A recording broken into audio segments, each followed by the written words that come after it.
The question of how and why the United Nations is the crux of the great conspiracy to destroy the sovereignty of the United States and the enslavement of the American people within a UN one-world dictatorship is a complete and unknown mystery to the vast majority of the American people. The reason for this unawareness of the frightening danger to our country and to the entire free world is simple. The masterminds behind this great conspiracy have absolute control of all of our mass communications media, especially television, the radio, the press, and Hollywood. We all know that our State Department, the Pentagon, and the White House have brazenly proclaimed that they have the right and the power to manage the news, to tell us not the truth, but what they want us to believe. They have seized that power on orders from their masters of the great conspiracy. And the objective is to brainwash the people into accepting the phony peace bait to transform the United States into an enslaved unit of the United Nations one world government. First of all, bear in mind that the so-called UN police action in Korea, fought by the United States, in which 150,000 of our sons were murdered and maimed, was part of the plot, just as the undeclared by Congress war in Vietnam, in which our sons are dying, is part of the plot, just as the plot against Rhodesia and South Africa, in which our sons will be dying, is part of the UN plot. However, the vitally important thing for all Americans, all you mothers of the boys who died in Korea and are now dying in Vietnam, to know is that our so-called leaders in Washington, whom we elected to safeguard our nation and our Constitution, are the betrayers, and that behind them are a comparatively small group of men whose sole objective is to enslave the whole world of humanity in their satanic plot of one world government. Now, in order to give you a very clear picture of this satanic plot, I will go back to its beginning, clear back in the middle of the 18th century, and name the men who put that plot into action, and then bring you down to the present, today's status of that plot. Now, as a matter of further intelligence, a term used by the FBI, let me clarify the meaning of the expression, "He is a liberal." The enemy, meaning the one world conspirators, have seized upon that word liberal as a cover-up for their activities. It sounds so innocent and so humanitarian to be liberal. Well, make sure that the person who calls himself a liberal or is described as a liberal is not in truth a red. Now then, this satanic plot was launched back in the 1760s when it first came into existence under the name of the Illuminati. This Illuminati was organized by one Adam Weishaupt, born a Jew, who was converted to Catholicism and became a Catholic priest, and then, at the behest of the then newly organized House of Rothschild, defected and organized the Illuminati. Naturally, the Rothschilds financed that operation. And every war since then, beginning with the French Revolution, has been promoted by the Illuminati, operating under various names and guises. I say under various names and guises because after the Illuminati was exposed and became too notorious, Weishaupt and his co-conspirators began to operate under various other names. In the United States, immediately after World War I, they set up what they called the Council on Foreign Relations, commonly referred to as the CFR. And this CFR is actually the Illuminati in the United States. And its hierarchy, the masterminds in control of the CFR, to a very great extent are the descendants of the original Illuminati conspirators. But to conceal that fact, Most of them changed their original family names to American-sounding names. For example, the true name of the Dillons, Clarence and Douglas Dillon, once Secretary of the U.S. Treasury Department, is Lepowski. I'll come back to all this later. There is a similar establishment of the Illuminati in England, operating under the name of the British Institute of International Affairs. There are similar secret Illuminati organizations in France, Germany, and other nations operating under different names. And all these organizations, including the CFR, continuously set up numerous subsidiary or front organizations that are infiltrated into every phase of the various nations' affairs. But at all times, the operations of these organizations were and are masterminded and controlled by the internationalist bankers, who in turn were and are controlled by the Rothschilds. The details of how they accomplished the setting up of the CFR in the United States, as also in the other nations, are far too voluminous to be described in this dissertation. But you can find it complete in News Bulletin number 122, entitled UN is Spawn of the Illuminati, and News Bulletin number 123, entitled CFR Completely Unmasked as Illuminati. Both are published by the Cinema Educational Guild, Post Office Box 46205, Hollywood, California. You can get them for 50 cents per copy by writing to that address. Those news bulletins reveal the names of the original founders of the Illuminati and the Americanized names of their descendants in the present CFR. Now I'll go back to the activities of the original Illuminati conspirators. As revealed in News Bulletin number 122, one branch of the Rothschild family had financed Napoleon. Another branch of the Rothschilds, both branches the real masterminds of the Illuminati, financed Britain, Germany, and the other nations in the Napoleonic Wars. Immediately after the Napoleonic Wars, the Illuminati assumed that all the nations were so destitute and so weary of wars that they'd be glad for any solution. So the Rothschild stooges set up what they called the Congress in Vienna, and at that meeting they tried to create the first League of Nations, their first attempted one world government, on the theory that all the crowned heads of the European governments were so deeply in debt to them that they would willingly or unwillingly serve as their stooges. But the Tsar of Russia caught the stench of the plot and completely torpedoed it. The enraged Nathan Rothschild, then the head of that dynasty, vowed that someday he or his descendants would destroy the Tsar and his entire family.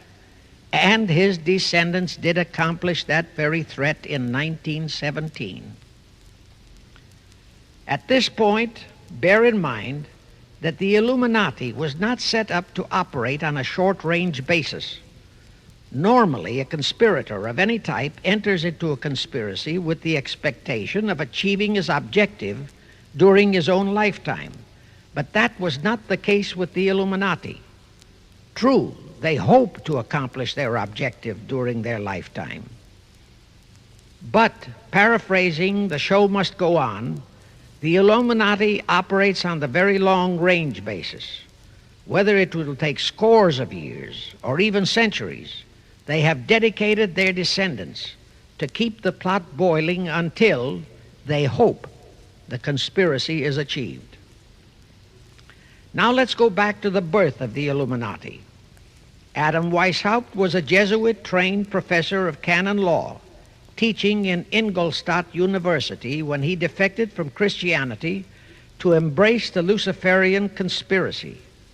It was in 1770 that the professional moneylenders, the then recently organized House of Rothschild, retained him to revise and modernize the age-old protocols of Zionism, which from the outset was designed to give the synagogue of Satan, so named by Jesus Christ, ultimate world domination, so they could impose the Luciferian ideology upon what would remain of the human race after the final social cataclysm by use of satanic despotism. Weishaupt completed his task May 1st, 1776. Now you know why May 1 is the great day with all communist nations to this very day. That was the day, May 1, 1776, that Weishaupt completed his plan and officially organized the Illuminati to put the plan into execution. That plan required the destruction of all existing governments and religions. That objective was to be reached by dividing the masses of people whom he, Weishaupt, termed goyim, or human cattle, into opposing camps in ever-increasing numbers on political, social, economic, and other issues, the very conditions we have in our country today. The opposing sides were then to be armed and incidents provided which would cause them to fight and weaken themselves and gradually destroy national governments and religious institutions. Again, I say, the very conditions in the world today. And at this point, let me stress a prime feature of the Illuminati plans.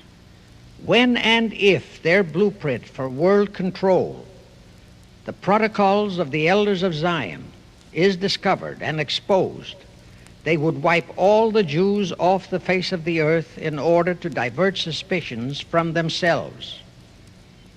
If you think this is far-fetched, bear in mind that they permitted Hitler, a liberal socialist himself, who was financed by Krupp, Kennedy, the Warburgs, and the Rothschilds, to incinerate 600,000 Jews.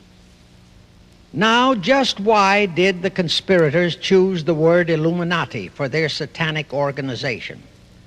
Weishaupt himself said that the word is derived from Lucifer and means holders of the light, using the lie that his objective was to bring about a one-world government to enable those with mental ability to govern the world and prevent all wars in the future. In short, using the word peace on earth as his bait, exactly as that same bait, peace, was used by the 1945 conspirators to foist the United Nations on us. Weishaupt, financed, I repeat, by the Rothschilds, recruited some 2,000 paid followers. These included the most intelligent men in the fields of arts and letters, education, the sciences, finance, and industry. He then established lodges of the Grand Orient, Masonic lodges, to be their secret headquarters. And I again repeat that in all of this he was acting under orders from the House of Rothschild. The main features of the Weishaupt plan of operation required his Illuminati to do the following things to help them to accomplish their purpose. Number one, use monetary and sex bribery to obtain control of men already in high places in the various levels of all governments and other fields of endeavor.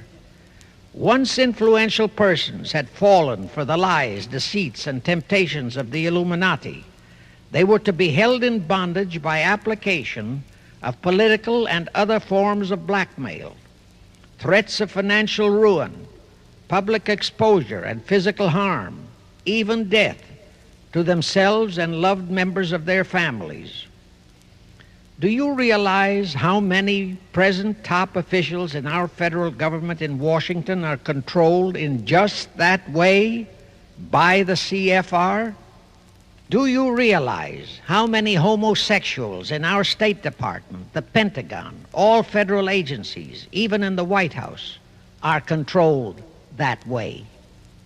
Number two, Illuminati on the faculties of colleges and universities were to cultivate students possessing exceptional mental ability belonging to well-bred families with international leanings and recommend them for special training in internationalism. Such training was to be provided by granting scholarships to those selected by the Illuminists. That gives you an idea what a Rhodes Scholarship means. It means indoctrination into accepting the idea that only a one-world government can put an end to recurring wars and strife. That's how the United Nations was sold to the American people. One of the most notable Rhodes Scholars we have in our country is Senator William J. Fulbright, sometimes referred to as Half-Bright.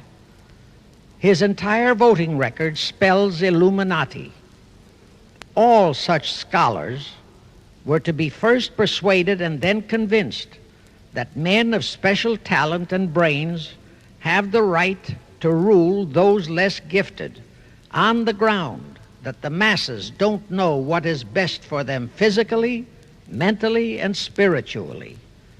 In addition to the Rhodes and similar scholarships, today there are 3 special Illuminati schools located in Gordonstown in Scotland, Salem in Germany, and Anavrita in Greece.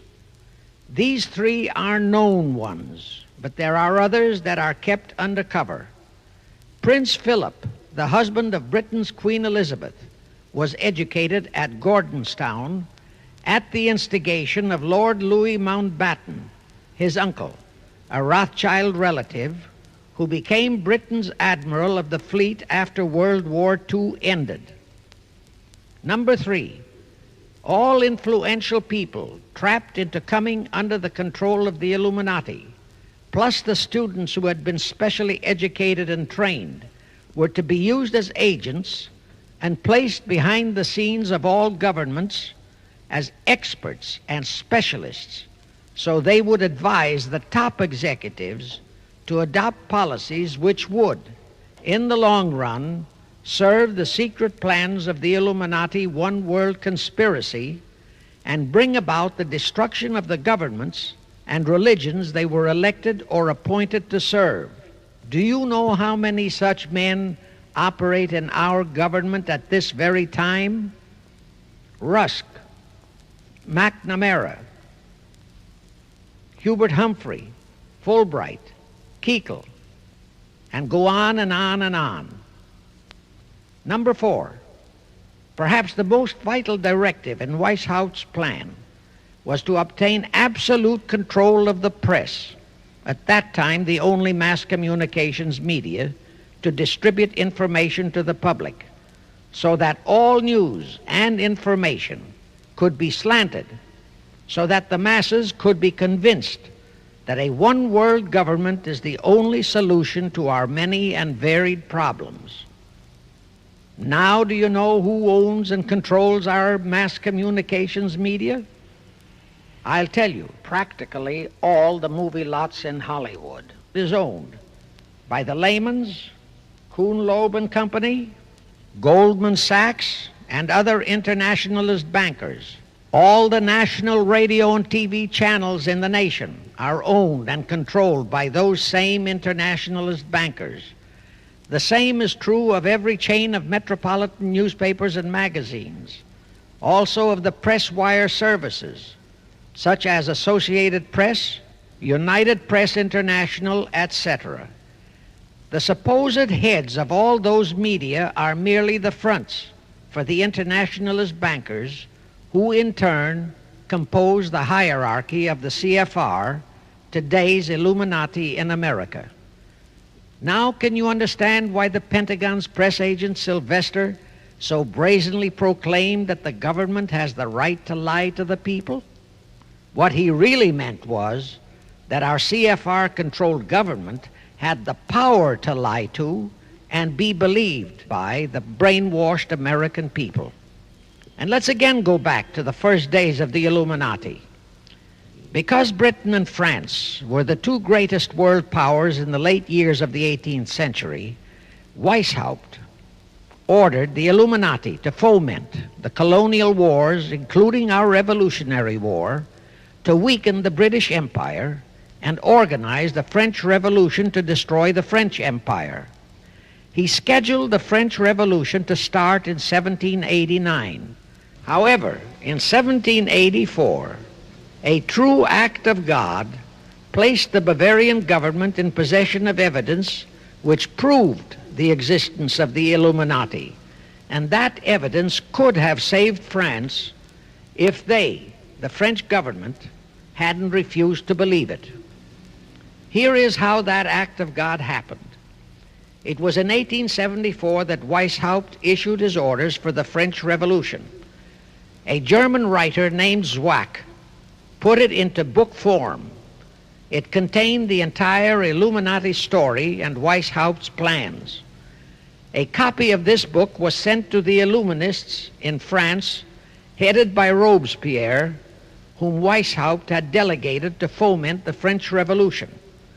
The courier was struck and killed by lightning as he rode through Ralston on his way from Frankfurt to Paris. The police found the subversive documents on his body and turned them over to the proper authorities. After careful study of the plot, the Bavarian government ordered the police to raid Weishaupt's newly organized lodges of the Grand Orient and the homes of his most influential associates. All additional evidence thus discovered convinced the authorities the documents were genuine copies of the conspiracy by which the Illuminati planned to use wars and revolutions to bring about the establishment of a one-world government, the powers of which they, headed by the Rothschilds, intended to usurp as soon as it was established, exactly in line with the United Nations plot of today. In 1785, the Bavarian government outlawed the Illuminati and closed the lodges of the Grand Orient. In 1786, they published all the details of the conspiracy. The English title of that publication is The Original Writings of the Order and Sect of the Illuminati. Copies of the entire conspiracy were sent to all the heads of church and state in Europe. But the power of the Illuminati, which was actually the power of the Rothschilds, was so great that this warning was ignored. Nevertheless, Illuminati became a dirty word, and it went underground. At the same time, Weishaupt ordered Illuminists to infiltrate into the lodges of Blue Masonry and form their own secret societies within all secret societies. Only Masons who proved themselves internationalists and those whose conduct proved they had defected from God were initiated into the Illuminati. Thenceforth, the conspirators donned the cloak of philanthropy and humanitarianism to conceal their revolutionary and subversive activities. In order to infiltrate into Masonic lodges in Britain, Weishaupt invited John Robison over to Europe. Robison was a high-degree Mason in the Scottish Rite.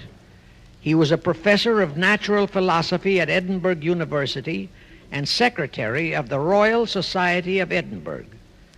Robison did not fall for the lie that the objective of the Illuminati was to create a benevolent dictatorship, but he kept his reactions to himself so well that he was entrusted with a copy of Weishaupt's revised conspiracy for study and safekeeping.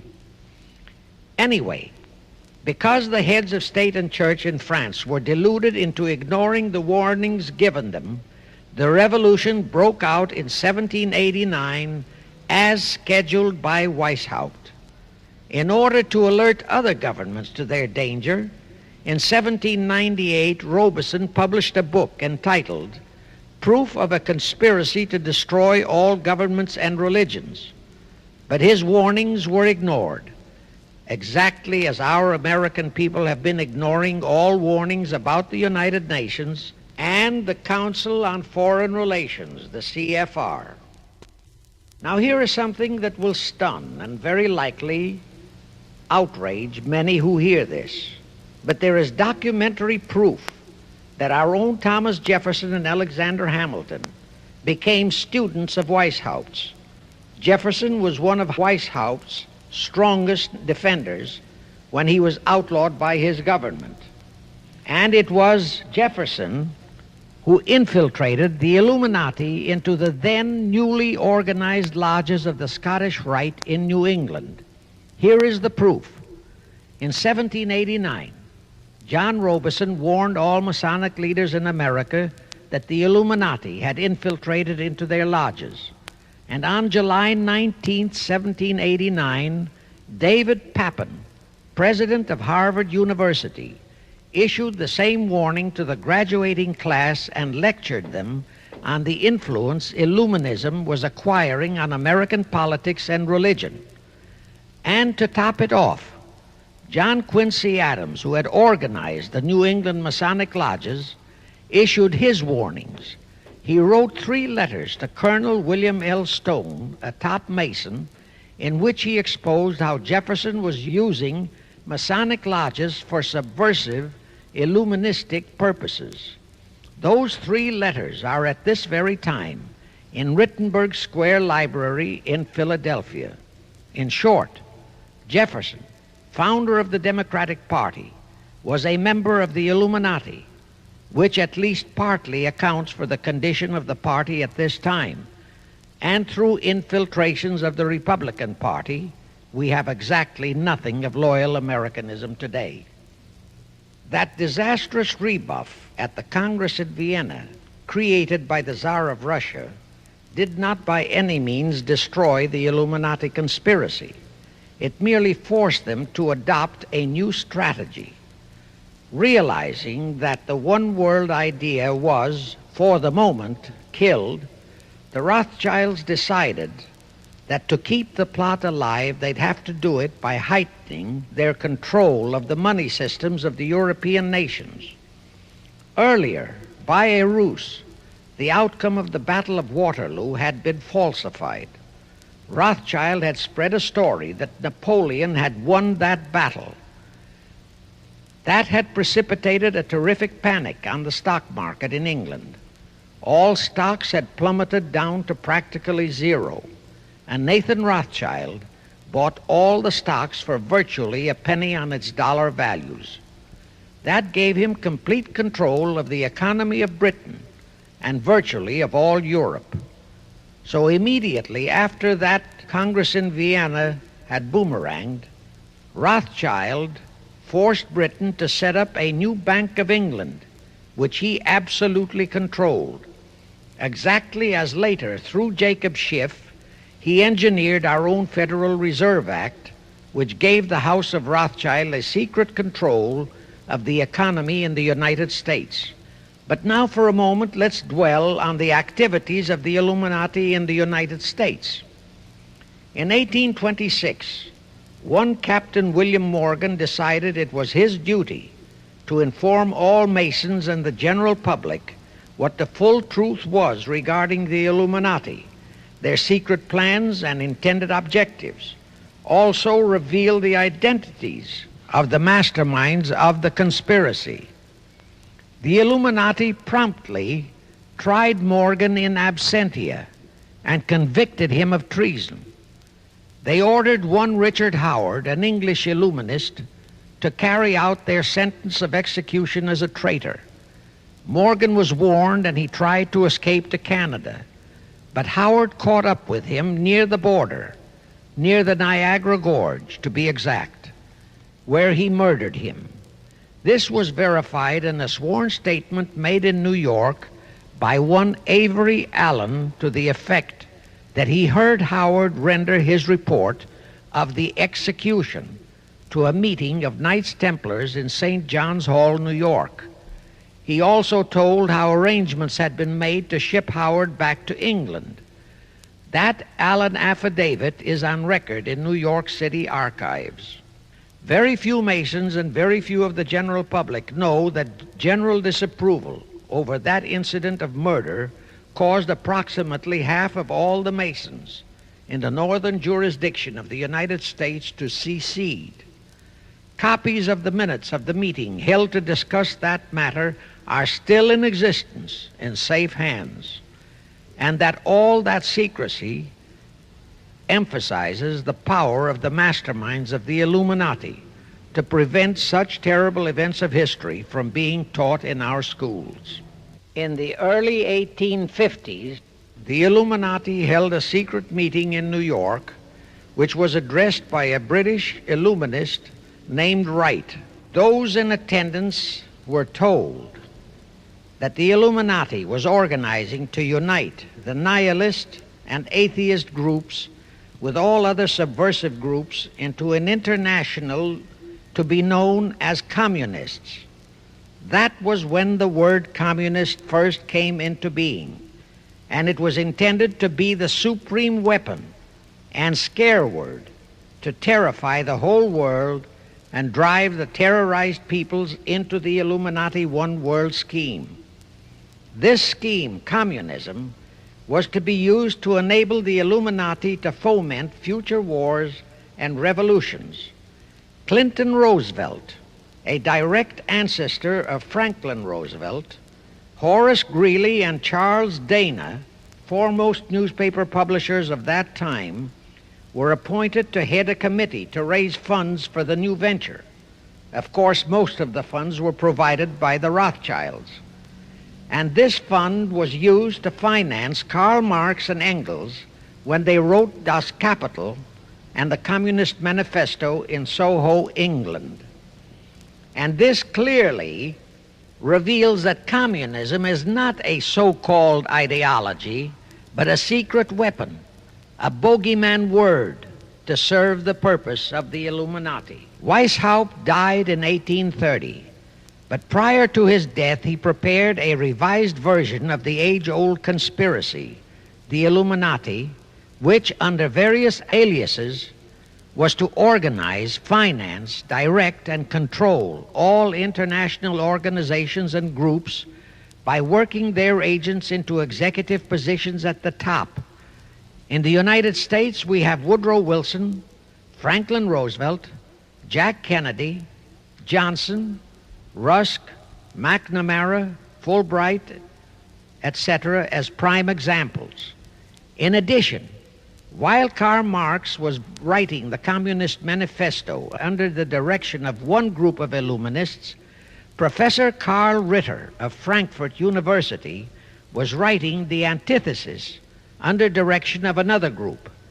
The idea was that those who direct the overall conspiracy could use the differences in those two so-called ideologies to enable them to divide larger and larger members of the human race into opposing camps so that they could be armed and then brainwashed into fighting and destroying each other, and particularly to destroy all political and religious institutions.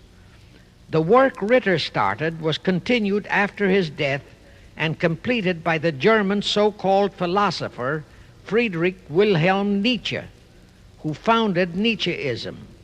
This Nietzscheism was later developed into fascism and then into Nazism and was used to foment World Wars I and II. In 1834, the Italian revolutionary leader Giuseppe Mazzini was selected by the Illuminati to direct their revolutionary program throughout the world. He served in that capacity until he died in 1872. But some years before he died, Mazzini had enticed an American general named Albert Pike into the Illuminati. Pike was fascinated by the idea of a one-world government, and ultimately he became the head of this Luciferian conspiracy. Between 1859 and 1871, he, Pike, worked out a military blueprint for 3 world wars and various revolutions throughout the world, which he considered would forward the conspiracy to its final stage in the 20th century. Again, I remind that these conspirators were never concerned with immediate success. They always operated on a long-range view. Pike did most of his work in his home in Little Rock, Arkansas. But a few years later, when the Illuminati's lodges of the Grand Orient became suspect and repudiated because of Mazzini's revolutionary activities in Europe, Pike organized what he called the New and Reformed Palladian Rite. He set up 3 supreme councils, one in Charleston, South Carolina, one in Rome, Italy, and the third in Berlin, Germany. He had Mazzini establish 23 subordinate councils in strategic locations throughout the world. These have been the secret headquarters of the world revolutionary movement ever since. Long before Marconi invented radio, the scientists in the Illuminati had found the means for Pike and the heads of his councils to communicate secretly.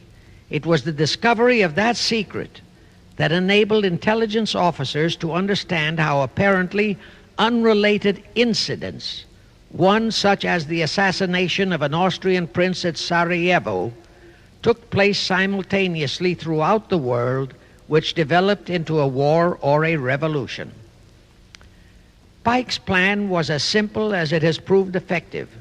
It called for communism, Nazism, political Zionism, and other international movements be organized and used to foment 3 global world wars and at least 2 major revolutions. The First World War was to be fought so as to enable the Illuminati to destroy Tsarism in Russia, as vowed by Rothschild after the Tsar had torpedoed his scheme at the Congress in Vienna, and to transform Russia into a stronghold of atheistic communism. The differences stirred up by agents of the Illuminati between the British and German empires were to be used to foment this war. After the war would be ended, communism was to be built up and used to destroy other governments and weaken religions. World War II, when and if necessary, was to be fomented by using the controversies between fascists and political Zionists. And here let it be noted that Hitler was financed by Krupp, the Warburgs, the Rothschilds, and other internationalist bankers, and that the slaughter of the supposed 600,000 Jews by Hitler didn't bother the Jewish internationalist bankers at all. That slaughter was necessary in order to create worldwide hatred of the German people and thus bring about the war against them. In short, this Second World War was to be fought to destroy Nazism and to increase the power of political Zionism so that the State of Israel could be established in Palestine. During this World War II, international communism was to be built up until it equaled in strength that of united Christendom. When it reached that point, it was to be contained and kept in check until required for the final social cataclysm. As we know now, Roosevelt, Churchill, and Stalin put that exact policy into effect, and Truman, Eisenhower, Kennedy, and Johnson continued that same exact policy. World War III is to be fomented by using the so-called controversies the agents of the Illuminati, operating under whatever new name, are now stirring up between the political Zionists and the leaders of the Muslim world. That war is to be directed in such a manner that all of Islam and political Zionism, Israel, will destroy each other, while at the same time the remaining nations, once more divided on this issue, will be forced to fight themselves into a state of complete exhaustion, physically, mentally, spiritually, and economically. Now, can any thinking person doubt that the intrigue now going on in the Near, Middle, and Far East is designed to accomplish that satanic objective? Pike himself foretold all this in a statement he made to Mazzini on August 15, 1871. Pike stated that after World War III is ended, those who will inspire to undisputed world domination will provoke the greatest social cataclysm the world has ever known.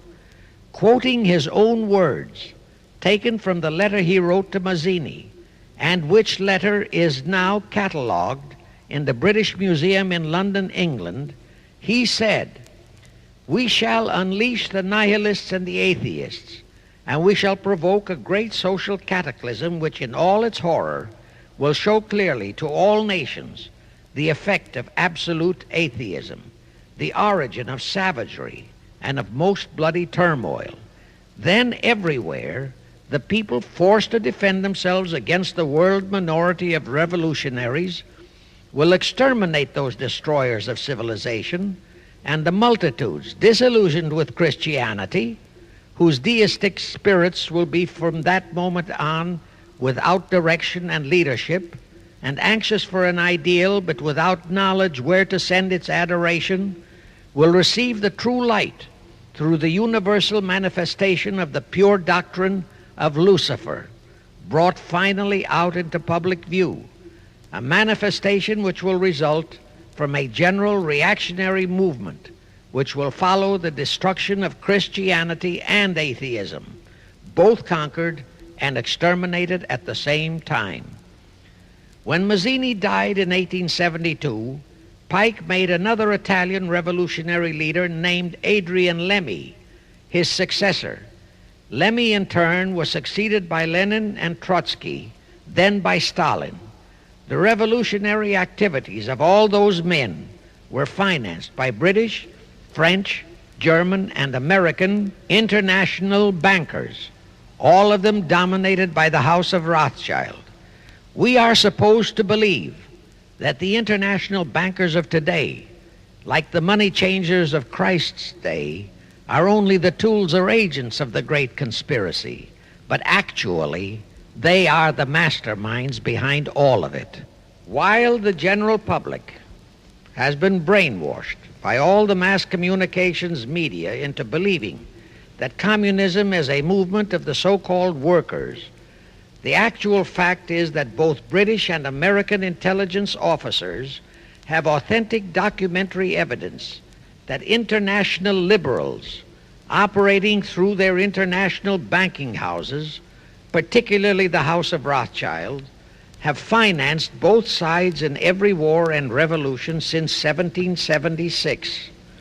Those who today comprise the conspiracy, the CFR in the United States, direct our governments, whom they hold in usury through such methods as the Federal Reserve System in America, to fight wars such as Vietnam, created by the United Nations, so as to further Pike's Illuminati plans to bring the world to that stage of the conspiracy when atheistic communism and the whole of Christianity can be forced into an all-out Third World War within each remaining nation, as well as on an international scale. The headquarters of the great conspiracy in the late 1700s was in Frankfurt, Germany, where the House of Rothschild had been established by Mayer Anschelm, who adopted the Rothschild name and linked together other international financiers who had literally sold their souls to the devil. After the Bavarian government's exposure in 1786, the conspirators moved their headquarters to Switzerland, then to London.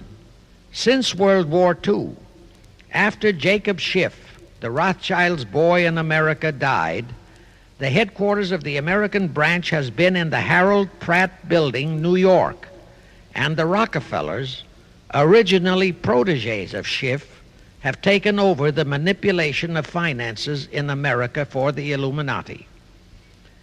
In the final phases of the conspiracy, the one world government will consist of the king dictator, head of the United Nations, the CFR, and a few billionaires, economists, and scientists who have proved their devotion to the great conspiracy. All others are to be integrated into a vast conglomeration of mongrelized humanity, actually slaves. Now let me show you how our federal government and the American people have been sucked into the one world takeover plot of the Illuminati great conspiracy. And always bear in mind that the United Nations was created to become the housing for that one world so-called liberal conspiracy. The real foundations of the plot for the takeover of the United States were laid during the period of our Civil War. Not that Weishaupt and the earlier masterminds had ever overlooked the New World. As I have previously indicated, Weishaupt had his agents planted over here as far back as the Revolutionary War. But George Washington was more than a match for them. It was during the Civil War that the conspirators launched their first concrete efforts. We know that Judah Benjamin, chief advisor of Jefferson Davis, was a Rothschild agent. We also know that there were Rothschild agents planted in Abraham Lincoln's cabinet who tried to sell him into a financial dealing with the House of Rothschild. But old Abe saw through the scheme and bluntly rejected it, thereby incurring the undying enmity of the Rothschilds, exactly as the Russian Tsar did when he torpedoed their first League of Nations at the Congress in Vienna. Investigation of the assassination of Lincoln revealed that the assassin, Booth, was a member of a secret conspiratorial group. Because there were a number of highly important government officials involved, the name of the group was never revealed, and it became a mystery, exactly as the assassination of Jack Kennedy still is a mystery. But I am sure it will not for long remain a mystery.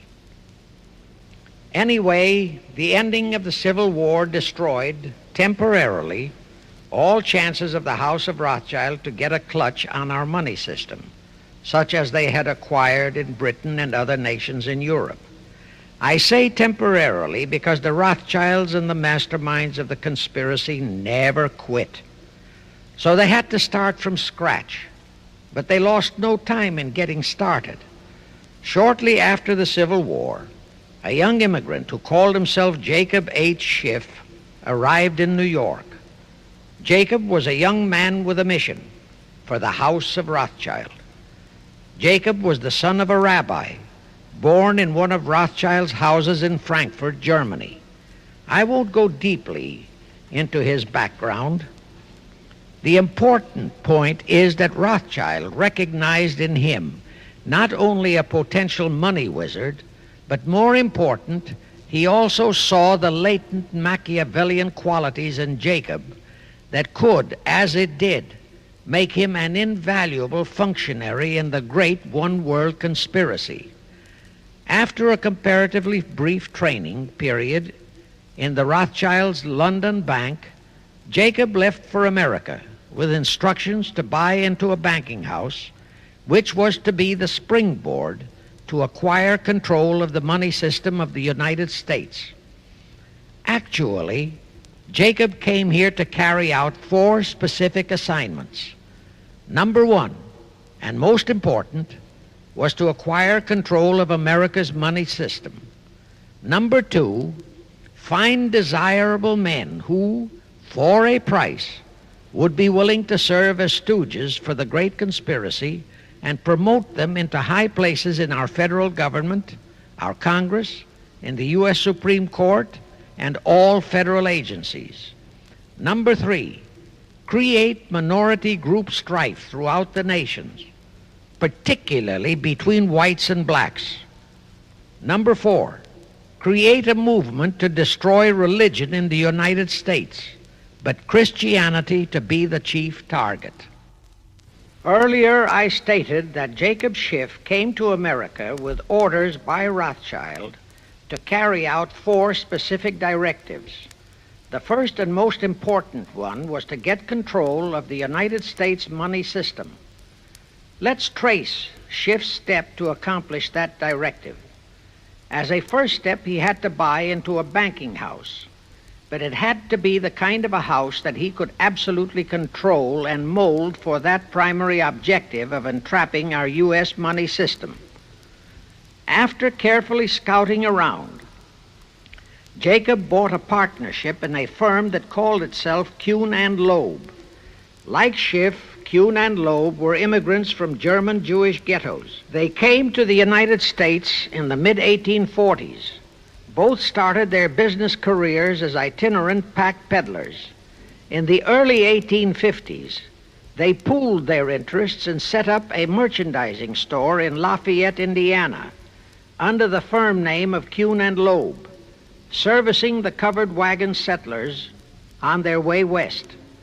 In the years that followed, they set up similar stores in Cincinnati and St. Louis. Then they added pawnbroking to their merchandising pursuits.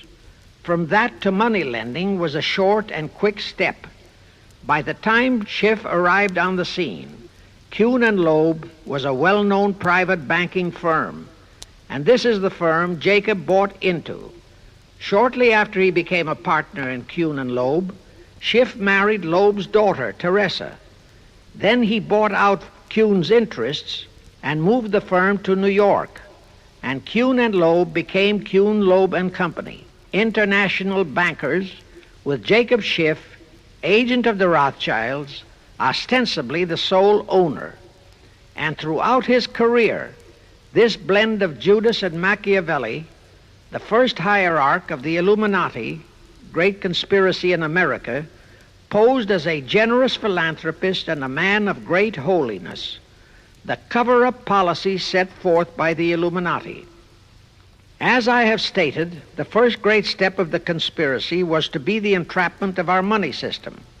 To achieve that objective, Schiff had to get full cooperation of the then big banker elements in America, and that was easier said than done. Even in those years, Wall Street was the heart of the American money mart, and J.P. Morgan was its dictator. Next in line were the Drexels and the Biddles in Philadelphia. All the other financiers, big and little, danced to the music of those three houses, but particularly to that of Morgan. All of those three were proud, haughty, arrogant potentates. For the first few years, they viewed the little bewhiskered man from the German ghettos with utter contempt. But Jacob knew how to overcome that. He threw a few Rothschild bones to them, said bones being distribution in America of desirable European stock and bond issues. Then he discovered he had a still more potent weapon in his hands in the following. It was in the decades following our Civil War that our industries began to burgeon. We had great railroads to build. The oil, mining, steel, textile industries were bursting out of their swaddling clothes. All that called for vast financing. Much of that financing had to come from abroad. That meant the House of Rothschild, and that was when Schiff came into his own. He played a very crafty game. He became the patron saint of John D. Rockefeller, Edward R. Harriman, and Andrew Carnegie. He financed the Standard Oil Company for Rocky, the railroad empire for Harriman, and the steel empire for Carnegie.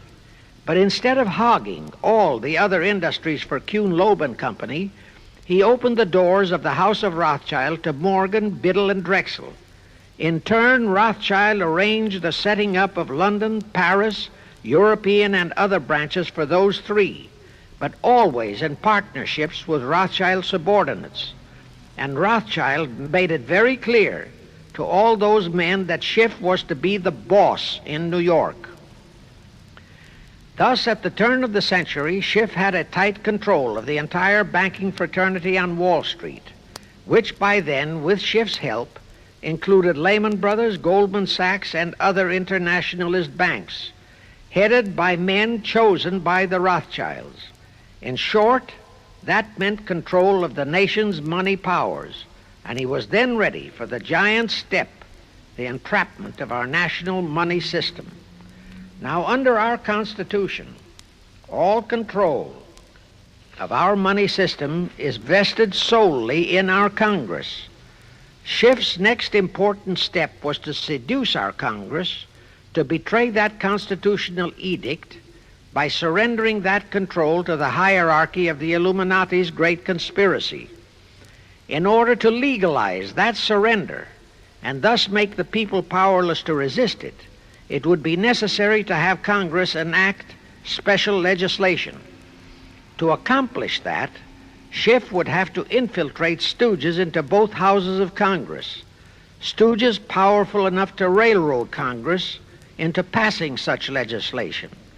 Equally, or even more important, he would have to plant a stooge in the White House, a president without integrity and without scruples, who would sign that legislation into law.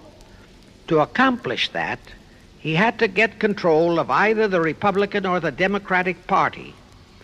The Democratic Party was the more vulnerable. It was the hungrier of the two parties. Except for Grover Cleveland, the Democrats had been unable to land one of their men in the White House since before the Civil War. There were two reasons for that. Number one, poverty of the party. Number two, there were considerably more Republican-minded voters than Democrats. The poverty matter was not a great problem, but the voter problem was a different story. But as I previously said, Schiff was a smart cookie. Here is the atrocious and murderous method he employed to solve that voter problem. His solution emphasizes how very little the Jewish internationalist bankers care about their own racial brethren, as you shall see. Suddenly, around 1890, there broke out a nationwide series of pogroms in Russia. Many, many thousands of innocent Jews, men, women, and children, were slaughtered by the Cossacks and other peasants. Similar pogroms with similar slaughter of innocent Jews broke out in Poland, Romania, and Bulgaria. All those pogroms were fomented by Rothschild agents. As a result, Jewish terrified refugees from all those nations swarmed into the United States, and that continued throughout the next 2 or 3 decades because the pogroms were continuous through all those years. All those refugees were aided by self-styled humanitarian committees set up by Schiff, the Rothschilds, and all the Rothschild affiliates. In the main, the refugees streamed into New York, but the Schiff-Rothschild humanitarian committees found ways to shuffle many of them into other large cities, such as Chicago, Boston, Philadelphia, Detroit, Los Angeles, etc. All of them were quickly transformed into naturalized citizens and educated to register as Democrats. Thus, all of that so-called minority group became solid Democratic voter blocs in their communities, all controlled and maneuvered by their so-called benefactors. And shortly after the turn of the century, they became vital factors in the political life of our nation.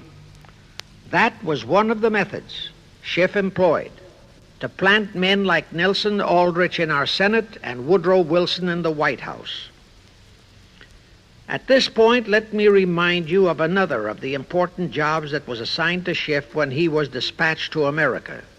I refer to the job of destroying the unity of the American people by creating minority group and racial strife. By the pogrom-driven Jewish refugees into America, Schiff was creating one ready-made minority group for that purpose. But the Jewish people as a whole, made fearful by the pogroms, could not be depended upon to create the violence necessary to destroy the unity of the American people. But right within America, there was an already made-to-order, although as yet a sleeping minority group, the Negroes, who could be sparked into so-called demonstrations, rioting, looting, murder, and every other type of lawlessness. All that was necessary was to incite and arouse them. Together, those two minority groups, properly maneuvered, could be used to create exactly the kind of strife in America the Illuminati would need to accomplish their objective. Thus, at the same time that Schiff and his co-conspirators were laying their plans for the entrapment of our money system, they were also perfecting plans to hit the unsuspecting American people with an explosive and terrifying racial upheaval that would tear the people into hate fractions and create chaos throughout the nation, especially on all college and university campuses. all protected by Earl Warren decisions and our so-called leaders in Washington. Of course, perfecting those plans required time and infinitely patient organizing. Now, to remove all doubts, I'll take a few moments to give you documentary proof of this racial strife plot. First of all, they had to create leaderships and organizations to draw in millions of dupes, both Jewish and Negroes, who would do the demonstrating and commit the rioting, looting, and lawlessness. So in 1909, Schiff, the Laymans, and other conspirators organized and set up the National Association for the Advancement of the Colored People, known as the NAACP. The presidents, directors, and legal counsels of the NAACP were always white men, Jews appointed by Schiff. And this is the case to this very day. Then, in 1913, the Schiff Group organized the Anti-Defamation League of the B'nai B'rith, commonly known as the ADL, to serve as the Gestapo and hatchet man outfit for the entire great conspiracy. Today, this sinister ADL maintains over 2,000 agencies in all parts of the country, and they advise and completely control every action of the NAACP, CORE, of the Urban League, of all the other so-called Negro civil rights organizations throughout the nation, including such leaders as Martin Lucifer King, Stokely Carmichael, Bayard Rustin, and others of that ilk. In addition, the ADL acquired absolute control of the advertising budgets of many department stores, hotel chains, and TV and radio industrialist sponsors, also advertising agencies, in order to control practically all the mass communications media and force every loyal newspaper to slant and falsify the news, and to further incite and at the same time create sympathy for the lawlessness and violence of the Negro mobs. Here is documentary proof of the beginning of their deliberate plot to foment the Negroes into all their lawlessness. Around 1910, one Israel Zangwill wrote a play entitled The Melting Pot. It was sheer propaganda to incite the Negroes and Jews, because the play purportedly visualized how the American people were discriminating against and persecuting Jews and Negroes. At that time, nobody seemed to realize that it was a propaganda play. It was that cleverly written. The propaganda was well wrapped up in the truly great entertainment in the play, and it was a big Broadway hit. Now, in those years, the legendary diamond Jim Brady used to throw a banquet at the famous Delmonico restaurant in New York after the opening performance of a popular play. He threw such a party for the cast of The Melting Pot, its author, producer, and chosen Broadway celebrities. By then, I'd already made a personal mark on the Broadway theater and was invited to that party. There I met George Bernard Shaw and a Jewish writer named Israel Cohen.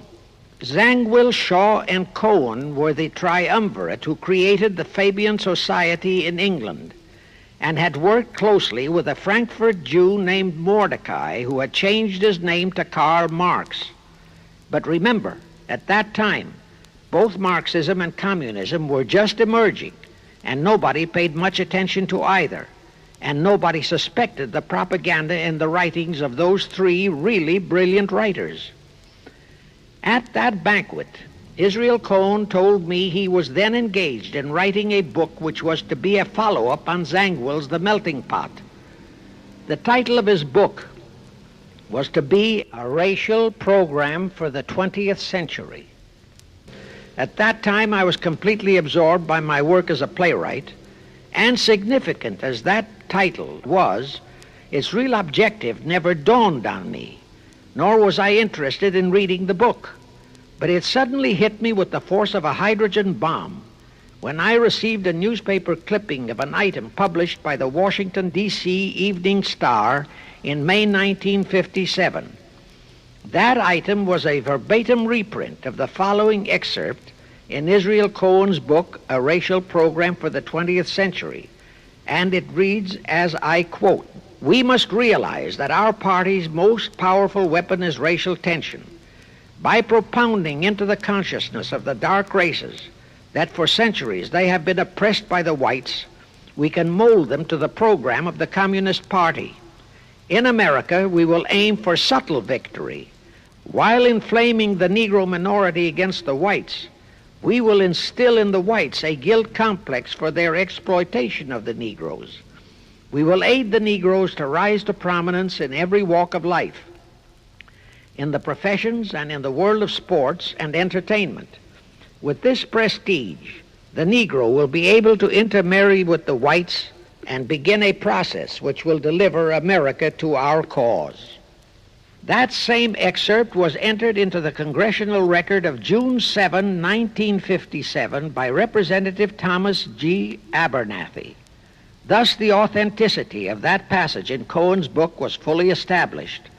But the one question that remained in my mind was whether it represented the official policy or plot of the Communist Party or just a personal expression of Cohen himself. Hence I sought more proof, and I found it. In an official pamphlet published in 1935 by the New York Communist Party's official Workers' Library Publishers. That pamphlet was entitled, "The Negroes in a Soviet America." It urged the Negroes to rise up, form a Soviet state in the South, and apply for admission to the Soviet Union. It contained a firm pledge that the revolt would be supported by all American Reds and all so-called liberals. On page 38, it promised that a Soviet government would confer greater benefits to Negroes than to whites. And again, this official communist pamphlet pledged that, I quote, "Any act of discrimination or prejudice against a Negro will become a crime under the revolutionary law," unquote. That statement proved that the excerpt in Israel Cohen's book, published in 1913, was an official edict of the Communist Party and directly in line with the Illuminati blueprint for world revolution issued by Weishaupt and later by Albert Pike. Now there's only one question, and that is to prove that the communist regime is directly controlled by the American Jacob Schiff and London Rothschild masterminds of the Great Conspiracy. A little later, I will provide that proof that will remove even a remote doubt that the Communist Party, as we know it, was created by those masterminds, capitalists, if you will note, that Schiff, the Warburgs, and the Rothschilds planned and financed the entire Russian Revolution, also the murder of the Tsar and his family, and that Lenin, Trotsky, and Stalin took their orders directly from Schiff and the other capitalists whom they supposedly are fighting. Now can you see why the vile Earl Warren and his equally vile co-Supreme Court justices issued that infamous and treasonous desegregation decision in 1954? It was to aid and abet the plot of the Illuminati conspirators to create tension and strife between Negroes and whites. Can you see why the same Earl Warren issued his decision prohibiting Christian prayers and Christmas carols in our schools? It was done to destroy Christianity. Can you see why Eisenhower, despite all the rigid constitutional prohibitions, sent federal troops into a southern state to enforce the desegregation decision? Why Kennedy did likewise? And can you see why Johnson and 66 senators, despite the protests of 90% of the American people, voted for the Consular Treaty, which opens our entire country to Russian spies and saboteurs? All those 66 senators are 20th century Benedict Arnolds. It is up to you and you, all of the American people, to force Congress, our elected servants, to haul in those American traitors for impeachments, and that when proven guilty, they all be given the punishment prescribed for traitors who aid and abet our enemies. And that includes the forcing of rigid investigations by Congress of the CFR and all their fronts, such as the ADL, the NAACP, SNCC, and such Illuminati tools as Martin Lucifer King. Such investigations will completely unmask all the leaders in Washington and the Illuminati and all their affiliations and affiliates as traitors carrying out the Illuminati plot. It will completely unmask the United Nations as the intended crux of the entire plot and force Congress to take the U.S. out of the UN and hurl the UN out of the U.S. In fact, it will destroy the UN and the entire plot. Before I close this phase, I wish to reiterate and stress one vital point, which I urge you to never forget if you wish to save our country for your children and their children. Here is the point. Every unconstitutional and unlawful act committed by Woodrow Wilson, by Franklin Roosevelt, by Truman, Eisenhower, and Kennedy, and are now being committed by Johnson, is exactly in line with the Illuminati conspirators' centuries-old plot outlined by Weishaupt and Albert Pike. Every vicious decision issued by the traitorous Earl Warren and his equally traitorous Supreme Court justices was directly in line with what the Illuminati blueprint required.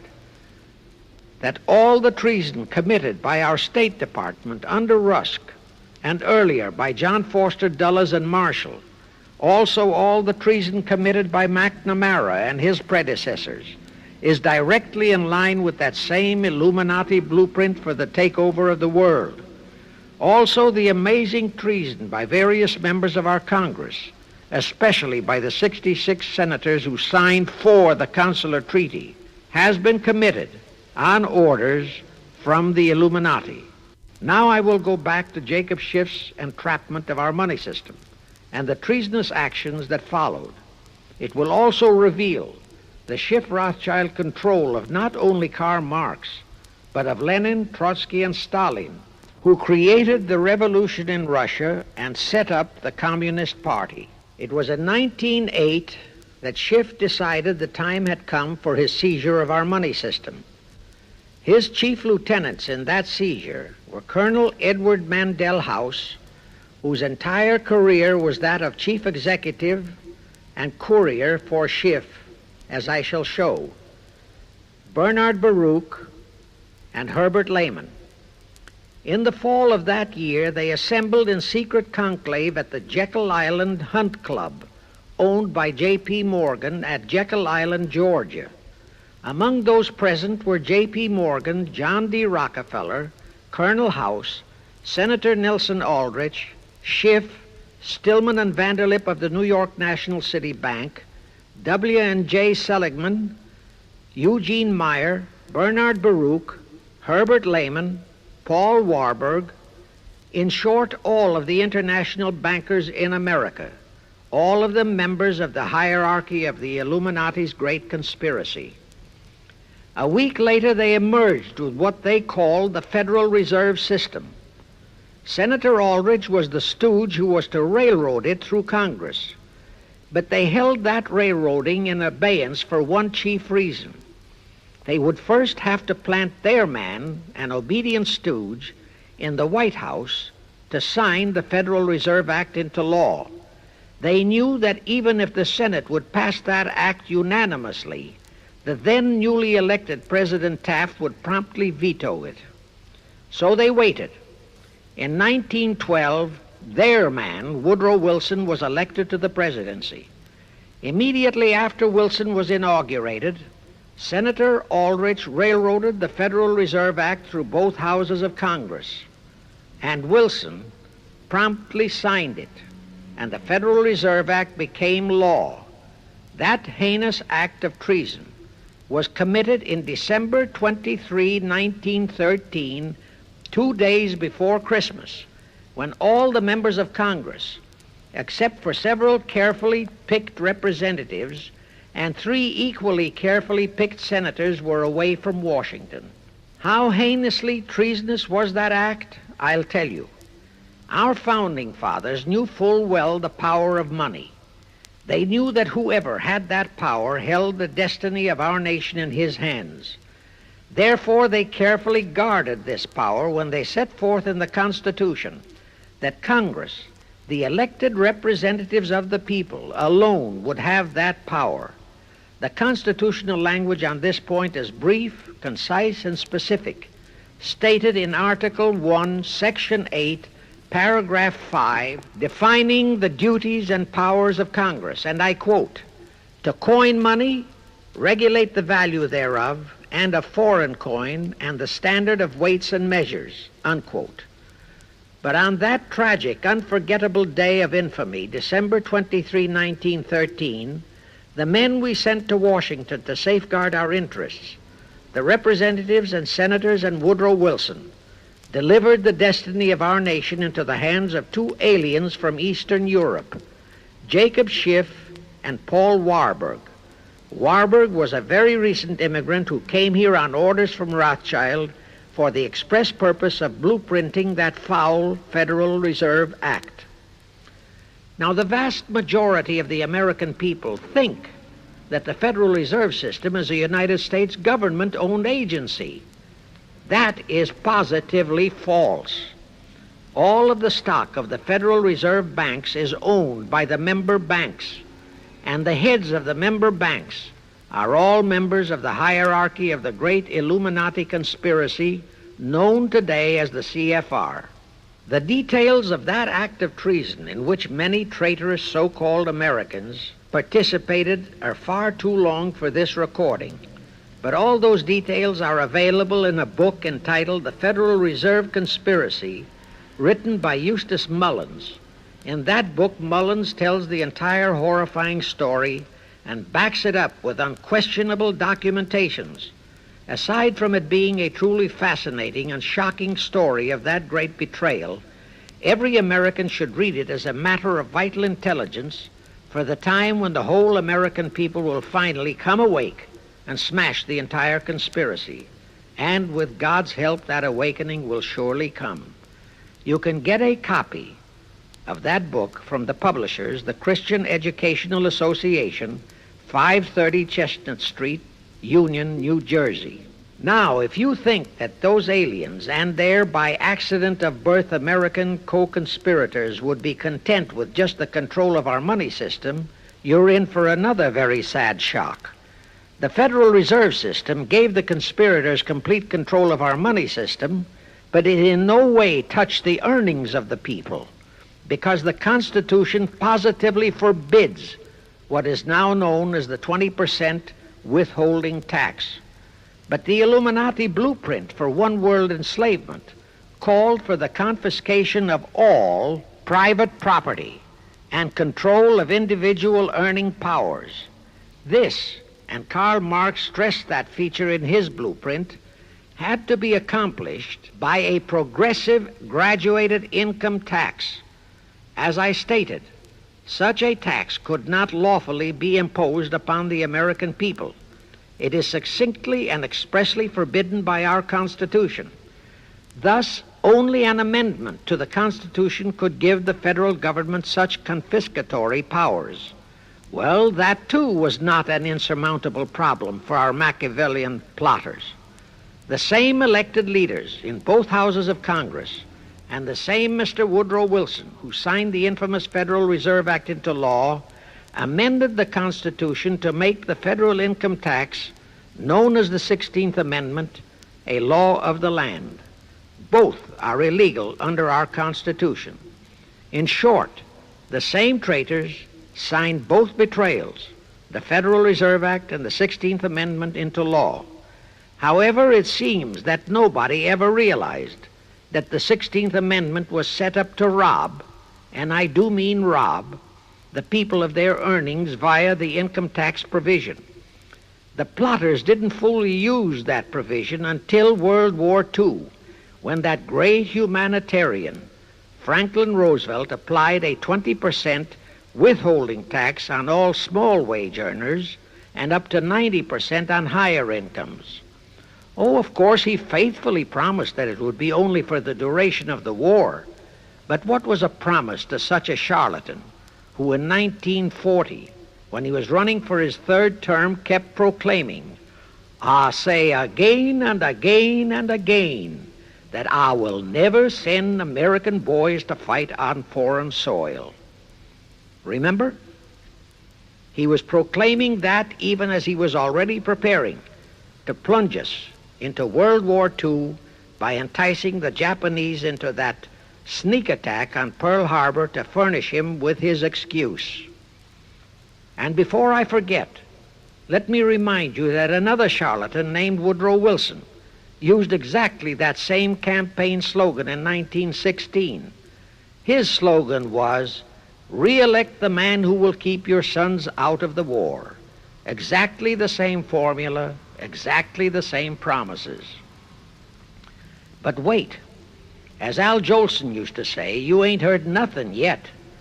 That 16th Amendment income tax trap was intended to confiscate, rob, the earnings only of the common herd, you and me. It was not intended to even touch the huge incomes of the Illuminati gang, the Rockefellers, the Carnegies, the Lehmans, and all the other conspirators. So together with that 16th Amendment, they created what they called the tax-free foundations. That would enable the conspirators to transform their huge wealth into such so-called foundations and avoid payment of virtually all income taxes. The excuse for it was that the earnings of those tax-free foundations would be devoted to humanitarian philanthropy. So we now have the several Rockefeller foundations, the Carnegie Endowment Fund, the Ford Foundation, the Mellon Foundation, and hundreds of similar tax-free foundations. And what kind of philanthropy do these foundations support? Well, they finance all the civil rights groups that are creating all the chaos and rioting all over the country. They finance the Martin Lucifer Kings. The Ford Foundation finances the Center for the Study of Democratic Institutions in Santa Barbara, commonly referred to as Moscow West, and which is headed by Wonderboy Hutchins, Walter Reuther, Irwin Canham, and others of that ilk. In short, the tax-free foundation financed those who are doing the job for the Illuminati Great Conspiracy. And what are the hundreds of billions of dollars they confiscate every year from the earnings of the common herd, you and me, used for? Well, for one thing, there's the foreign aid gimmick, which gave billions to communist Tito, plus gifts of hundreds of jet planes, many of which were turned over to Castro, plus the costs of training communist pilots so that they can the better shoot down our planes, billions to Red Poland, billions to India, billions to Sukarno, billions to other enemies of the United States.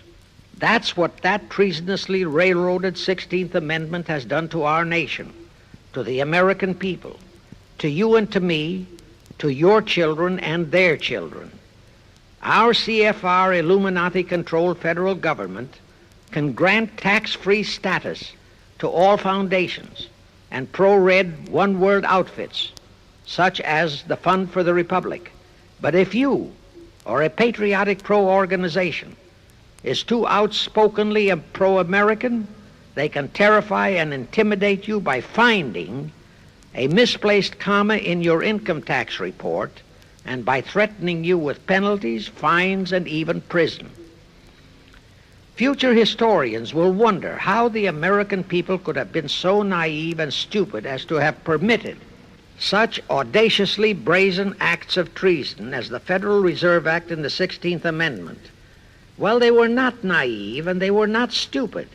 The answer is they trusted the men they elected to safeguard our country and our people, and they just didn't have even an inkling about either betrayal until after each one had been accomplished. It was the Illuminati-controlled mass communications media that kept and is keeping our people naive and stupid and unaware of the treason being committed. Now the great question is, when will the people wake up and do to our traitors of today what George Washington and our founding fathers would have done to Benedict Arnold? Actually, Benedict Arnold was a petty traitor compared to our present traitors in Washington. Now let's go back to the events that followed the rape of our Constitution by the passage of the Federal Reserve Act of the 16th Amendment. With Wilson completely under their control, the masterminds of the great conspiracy put in motion their next and what they hoped would be their final steps to achieve their one world government. The first of those steps was to be World War I. Why war? Simple. The only excuse for a one world government is that it will supposedly ensure peace. The only thing that can make people cry for peace is war. War brings chaos, destruction, exhaustion, to winner as well as to loser. It brings economic ruin to both. Most important, it destroys the flower of the young manhood of both. To the saddened and heartbroken oldsters, the mothers and fathers, who are left with nothing but memories of their beloved sons, peace becomes worth any price. And that is the emotion upon which the conspirators depend for the success of their satanic plot. Throughout the 19th century, from 1814 to 1914, the world as a whole was at peace. Such wars as the Franco-Prussian, our own Civil War, the Russo-Japanese War, were what might be termed local disturbances that did not affect the rest of the world. All the great nations were prosperous, the peoples staunchly nationalistic and fiercely proud of their sovereignties. It was utterly unthinkable that the French and the German peoples would be willing to live under a one-world government, or the Turks and the Russians, or the Chinese and the Japanese. Even more unthinkable that a Kaiser Wilhelm, or a Franz Joseph, or a Tsar Nicholas, or any monarch would willingly and meekly surrender his throne to a one-world government. But bear in mind that the peoples in all nations are the real power, and only one thing, war, could make the peoples yearn and clamor for a peace-ensuring one-world government. But it would have to be a frightful and horribly devastating war. It could not be just a local disturbing war between just two nations. It would have to be a world war. No major nation must be left untouched by the horrors and devastation of such a war. The cry for peace must be made universal. Actually, that was the format set by the Illuminati and Nathan Rothschild at the turn of the 19th century. They first maneuvered all of Europe into the Napoleonic Wars.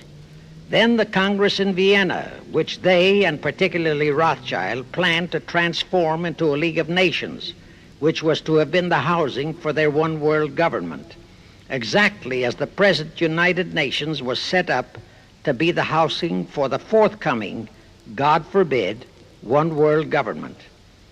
Anyway, that was the format the House of Rothschild and Jacob Schiff decided to employ to achieve their objective in 1914. Of course, they knew that that same format had failed in 1814, but they theorized that was only because the Tsar of Russia had torpedoed that scheme. Well, the present 1914 conspirators would eliminate that 1814 fly in the ointment. They'd make sure that after the New World War, they were conspiring there'd be no Tsar of Russia around to throw monkey wrenches into the machinery. I won't go into how they accomplished this first step to launch a world war.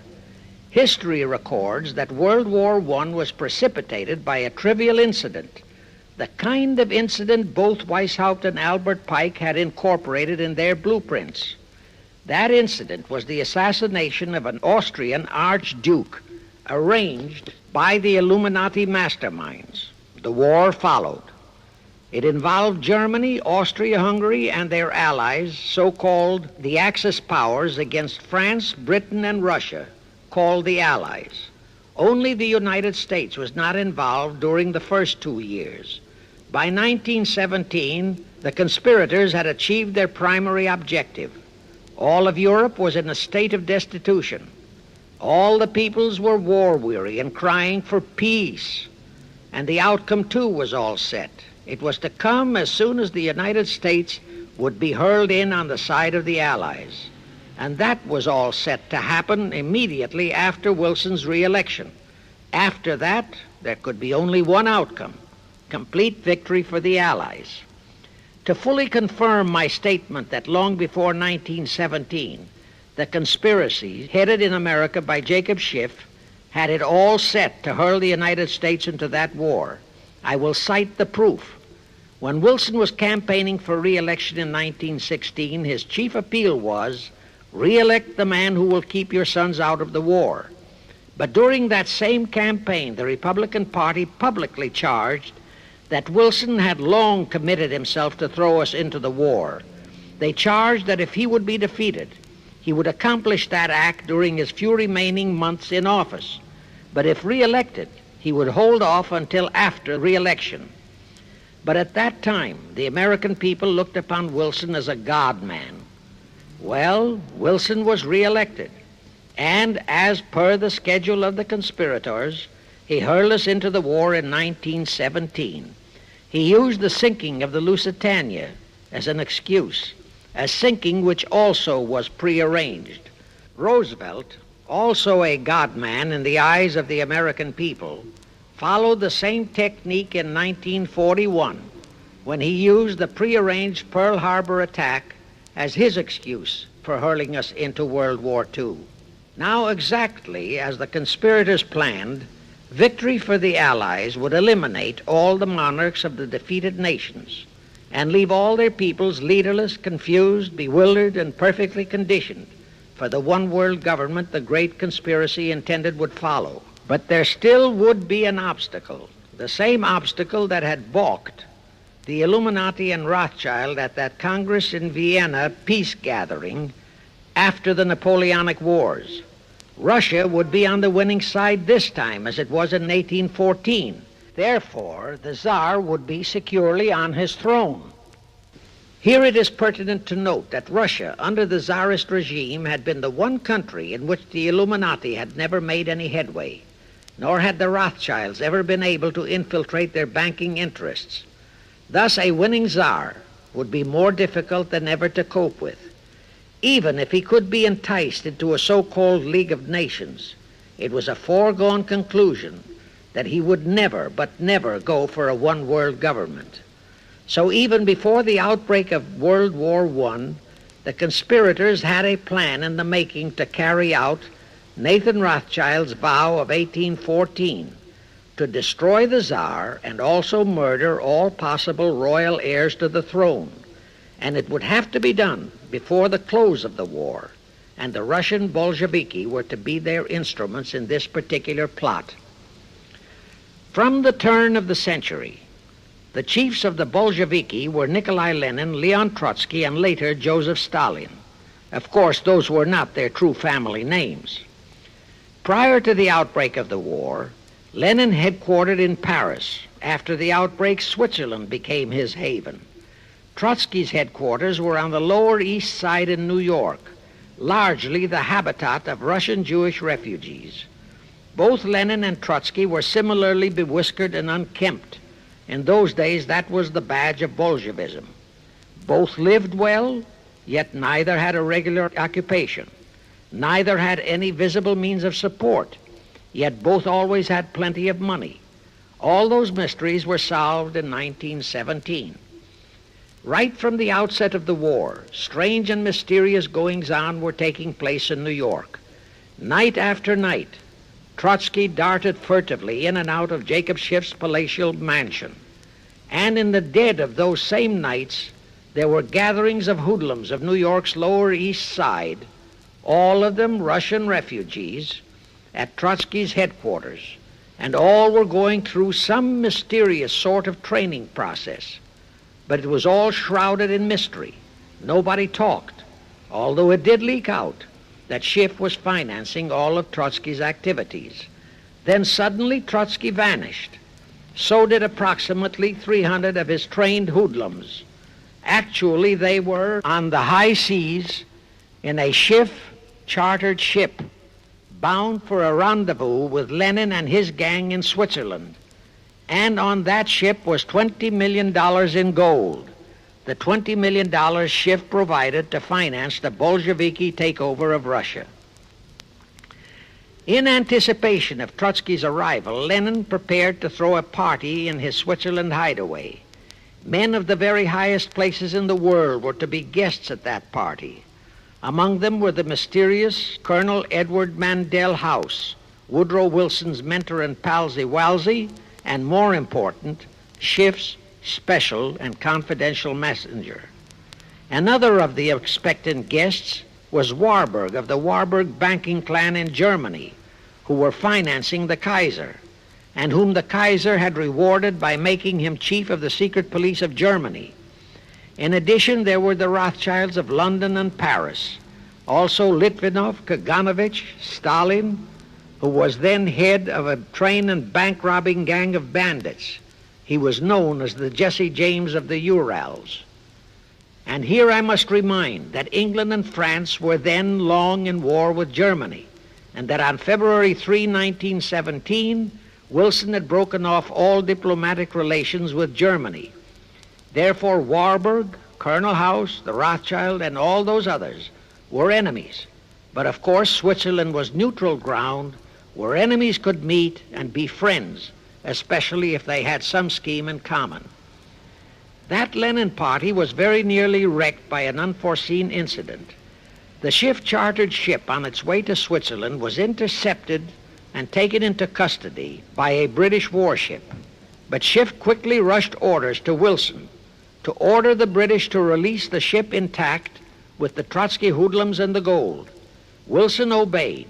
He warned the British that if they refused to release the ship, the United States would not enter the war in April as he had faithfully promised a year earlier. The British heeded the warning. Trotsky arrived in Switzerland, and the Lenin party went off as scheduled. But they still faced what ordinarily would have been the insurmountable obstacle of getting the Lenin-Trotsky band of terrorists across the border into Russia. Well, that's where Brother Warburg, chief of the German secret police, came in. He loaded all those thugs into sealed freight cars and made all the necessary arrangement for their secret entry into Russia. The rest is history.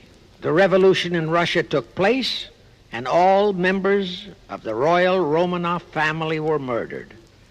Now, my chief objective is to establish beyond even a remote doubt that communism, so-called, is an integral part of the Illuminati's great conspiracy for the enslavement of the entire world, that communism, so-called, is merely their weapon and bogeyman word to terrify the peoples of the whole world, and that the conquest of Russia and the creation of communism was in great part organized by Schiff and the other international bankers right in our own city of New York. A fantastic story? Yes. Some might even refuse to believe it.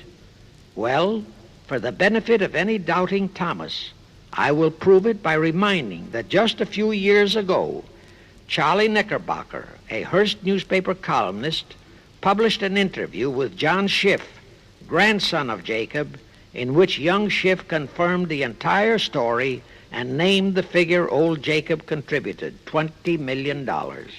If anybody still has even a remote doubt that the entire menace of communism was created by the masterminds of the great conspiracy right in our own city of New York, I will cite the following historical fact. All records show that when Lenin and Trotsky engineered the capture of Russia, they operated as heads of the Bolsheviki party. Now, Bolshevism is a purely Russian word. The masterminds realized that Bolshevism could never be sold as an ideology to any but the Russian people.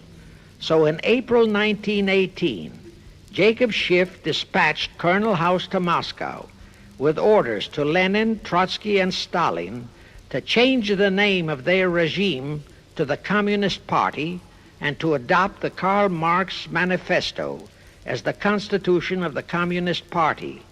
Lenin, Trotsky, and Stalin obeyed. And that year of 1918 was when the Communist Party and the menace of communism came into being. All this is confirmed in Webster's Collegiate Dictionary, 5th edition. In short, communism was created by the capitalists.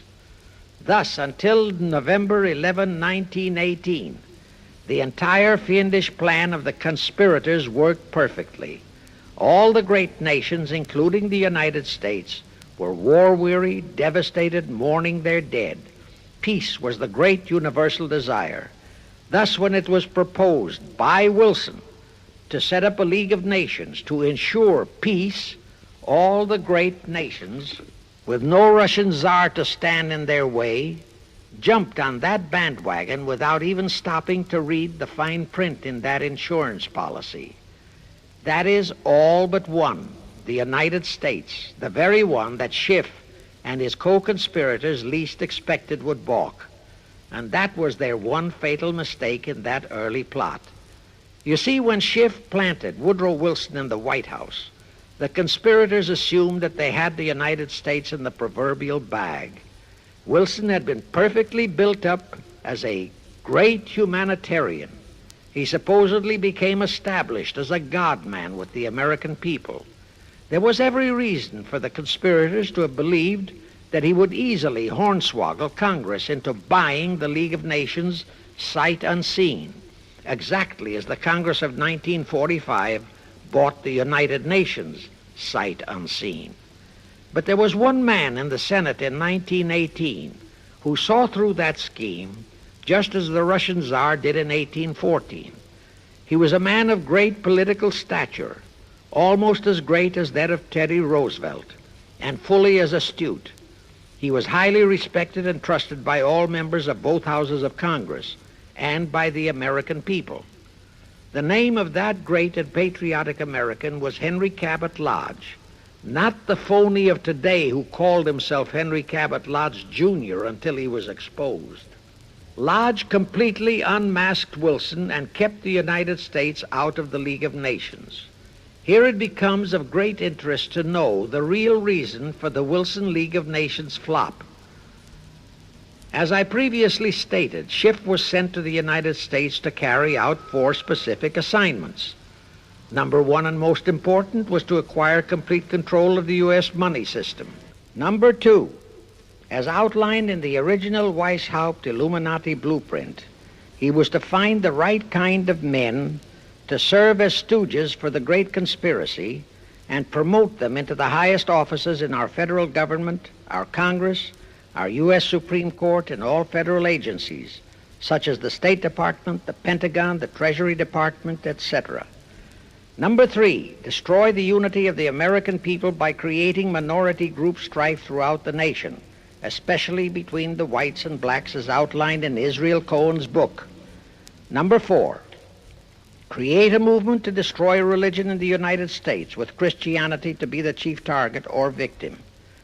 In addition, he was strongly reminded of the imperative directive in the Illuminati blueprint to achieve full control of all mass communications media, to be used to brainwash the people into believing and accepting all of the maneuverings of the great conspiracy.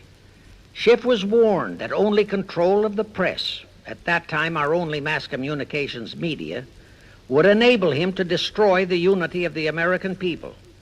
Now then, Schiff and his co-conspirators did set up the NAACP, the National Association for the Advancement of the Colored People, in 1909. And in 1913, he set up the Anti-Defamation League of the B'nai B'rith. Both were to create the necessary strife. But in the early years, the ADL operated very timidly, perhaps for fear of a pogrom-like action by an aroused and enraged American people.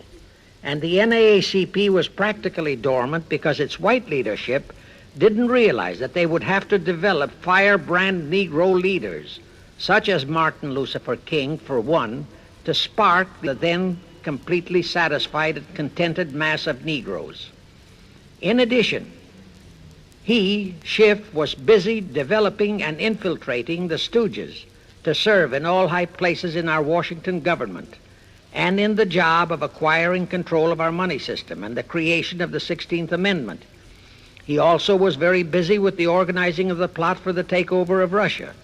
In short, he was kept so busy with all those jobs that he completely overlooked the supreme job of acquiring complete control of our mass communications media, That oversight was the direct cause for Wilson's failure to lure the United States into the League of Nations, because when Wilson decided to go to the people to overcome the opposition of the Lodge-controlled Senate, despite his established but phony reputation as a great humanitarian, he found himself faced by a solidly united people and by a loyal press whose only ideology was Americanism and the American way of life.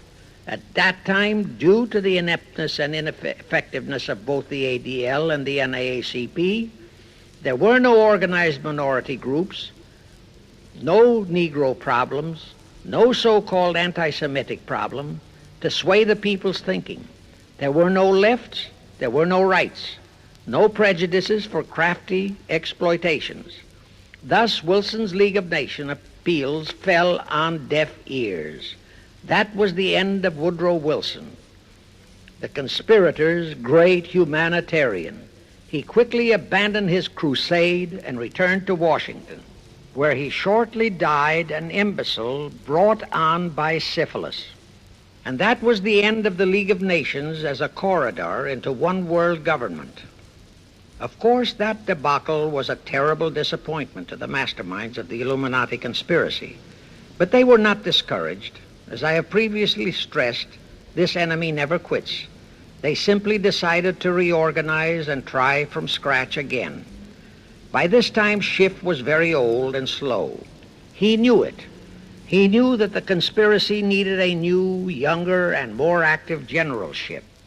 So on his orders, Colonel House and Bernard Baruch organized and set up what they called the Council on Foreign Relations, the new name under which the Illuminati would continue to function in the United States. The hierarchy, officers and directors of the CFR, is composed principally of descendants of the original Illuminati, many of whom had abandoned their old family names and acquired new Americanized names. For one example, we have Dillon, who was Secretary of Treasury of the United States, whose original name was Lepowski. Another example is Paley, head of the CBS TV channel, whose true name is Polinsky. The membership of the CFR is approximately 1,000 in number and contains the heads of virtually every industrial empire in America, such as Blau, president of the U.S. Steel Corporation, Rockefeller, king of the oil industry, Henry Ford II, and so on. And, of course, all the international bankers, also the heads of the tax-free foundations, are officers and or active CFR members. In short, all the men who provide the money and the influence to elect the CFR chosen presidents of the United States, congressmen, senators, and who decide the appointments of our various secretaries of state, of the Treasury, of every important federal agency, are members of the CFR, and very obedient members indeed. Now, just to cement that fact, I will mention the names of a few of the United States presidents who were members of the CFR. Franklin Roosevelt, Herbert Hoover, Dwight D. Eisenhower, Jack Kennedy. Others who were considered for the presidency are Thomas E. Dewey, Adlai Stevenson, Nixon, and Vice President of a CFR subsidiary, Barry Goldwater. Among the important cabinet members of the various administrations, we have John Foster Dulles, Allen Dulles, Cordell Hull, John J. McCloy, Morgenthau, Clarence Dillon, Rusk, McNamara, and just to emphasize the red color of the CFR, we have as members such men as Alger Hiss, Ralph Bunch, Pasvolsky, Harry Dexter White, real name Weiss, Owen Lattimore, Philip Jeffy, etc., etc. Simultaneously, they were flooding thousands of homosexuals and other blackmailable characters into all the federal agencies from the White House down. Remember Johnson's great friend Jenkins and Bobby Baker? Now, there were many jobs the new CFR had to accomplish. They required much help. So their first job was to set up various subsidiaries to whom they assigned special objectives. I can't name all the subsidiaries in this recording, but the following are a few. The Foreign Policy Association, FPA, the World Affairs Council, WAC, the Business Advisory Council, BAC, the notorious ADA, Americans for Democratic Action, virtually headed by Walter Reuther, the notorious 1313 in Chicago. Barry Goldwater was, and no doubt still is, a vice president of one of the CFR subsidiaries. In addition, the CFR set up special committees in every state in the Union, to whom they assigned the various local state operations. Simultaneously, the Rothschilds set up similar CFR-like control groups in England, France, Germany, and other nations to control world conditions and cooperate with CFR to bring about another world war. But the CFR's first and foremost job was to get complete control of our mass communications media. The control of the press was assigned to Rockefeller. Thus, Henry Luce, who recently died, was financed to set up a number of national magazines, among them Life, Time, Fortune, and others, which publish USSR in America. The Rockefellers also directly or indirectly financed the Cowles Brothers Look magazine and a chain of newspapers. They also financed a man named Sam Newhouse to buy up and build a chain of newspapers all over the country. And the late Eugene Meyer, one of the founders of CFR, bought the Washington Post, Newsweek, the weekly magazine, and other publications. At the same time, CFR began to develop and nurture a new breed of scurrilous columnists and editorial writers, such as Walter Lippmann, Drew Pearson, the Alsops, Herbert Matthews, Irwin Canham, and others of that ilk, who called themselves liberals, who proclaimed that Americanism is isolationism, that isolationism is warmongerism, that anti-communism is anti-Semitism and racism. All that took time, of course, but today our entire press, except for some local small-town papers and weeklies published by patriotic organizations, is completely controlled by CFR stooges, and thus they finally succeeded in breaking us up into a nation of quarreling, wrangling, squabbling, hating factions. Now, if you still wonder about the slanted news and outright lies you read in your paper, you have the answer. To the Lehmans, Goldman Sachs, Kuhn Loeb, and the Warburgs, the CFR assigned the job of getting control of the motion picture industry, Hollywood, radio and television, and believe you me, they succeeded. If you still wonder about the strange propaganda broadcasts by the Ed Murrows, Chet Huntley, Howard K. Smith, Eric Severide, Drew Pearson, and others of that ilk, you have the answer.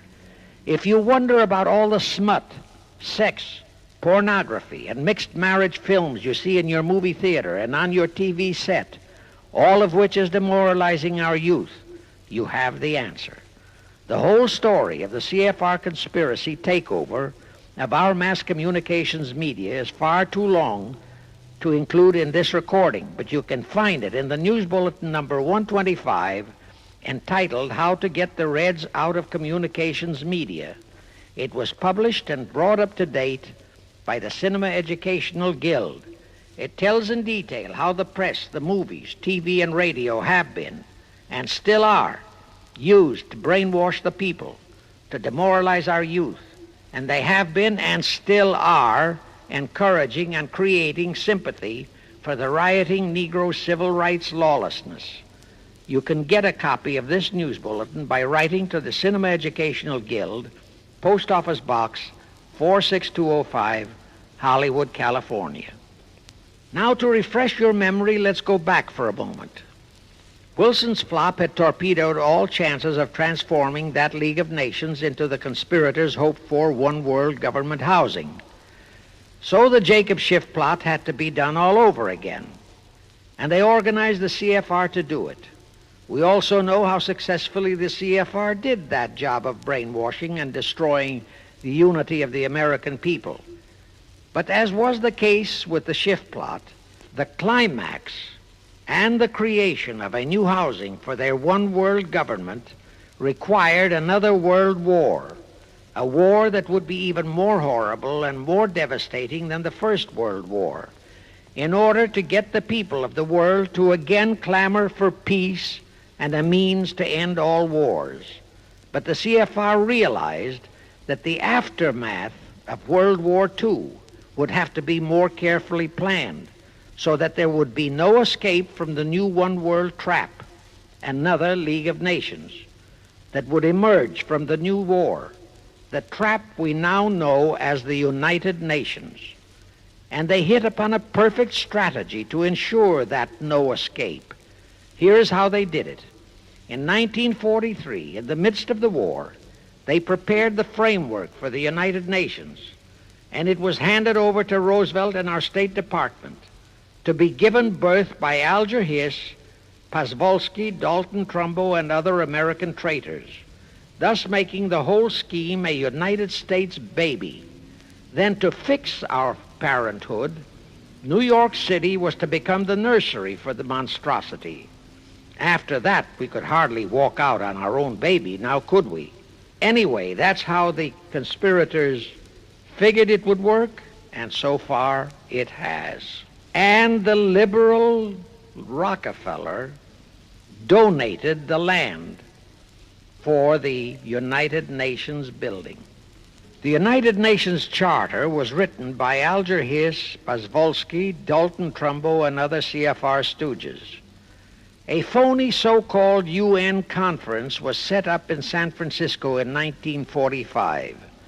All the so-called representatives of 50-odd nations gathered there, promptly signed the charter, and the despicable traitor Alger Hiss flew to Washington with it, elatedly submitted it to our Senate, and the Senate, elected by our people to safeguard our security, signed the charter without so much as reading it. The question is, how many of our senators were even then traitorous stooges of the CFR? Anyway, it was thus that the people accepted the United Nations as a holy of holies and enabled traitor Earl Warren to virtually destroy our Constitution by basing all his traitorous decisions on the UN Charter, thus making that charter virtually our law of the land.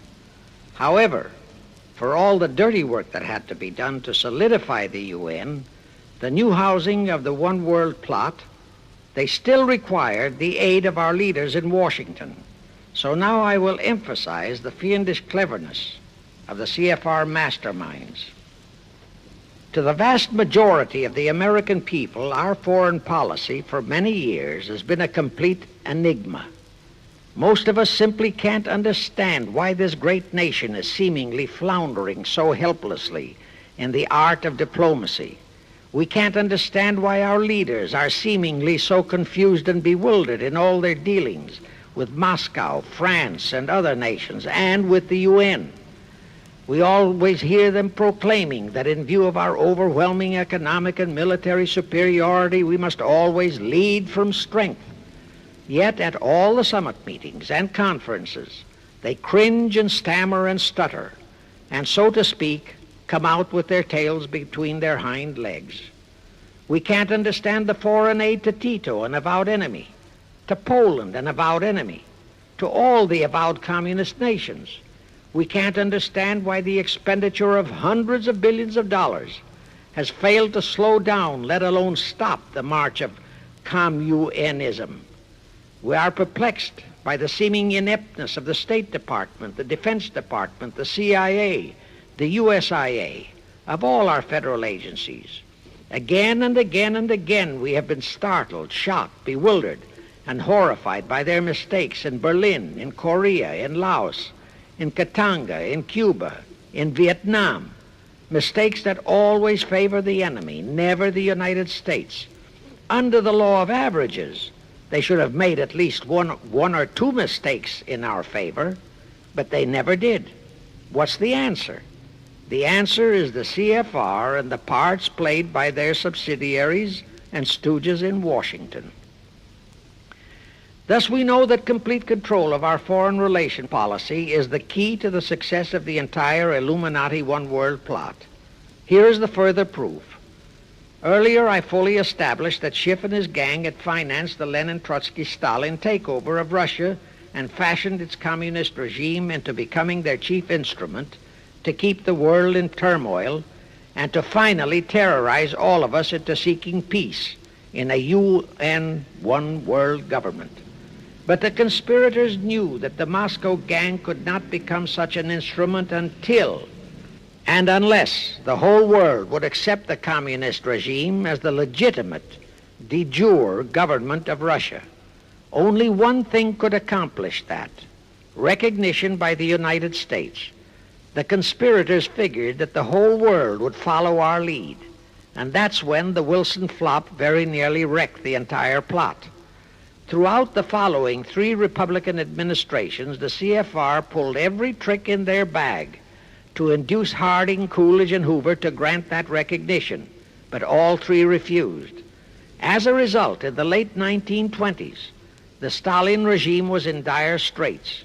Despite all purges and secret police controls, the Russian people were growing more and more restive.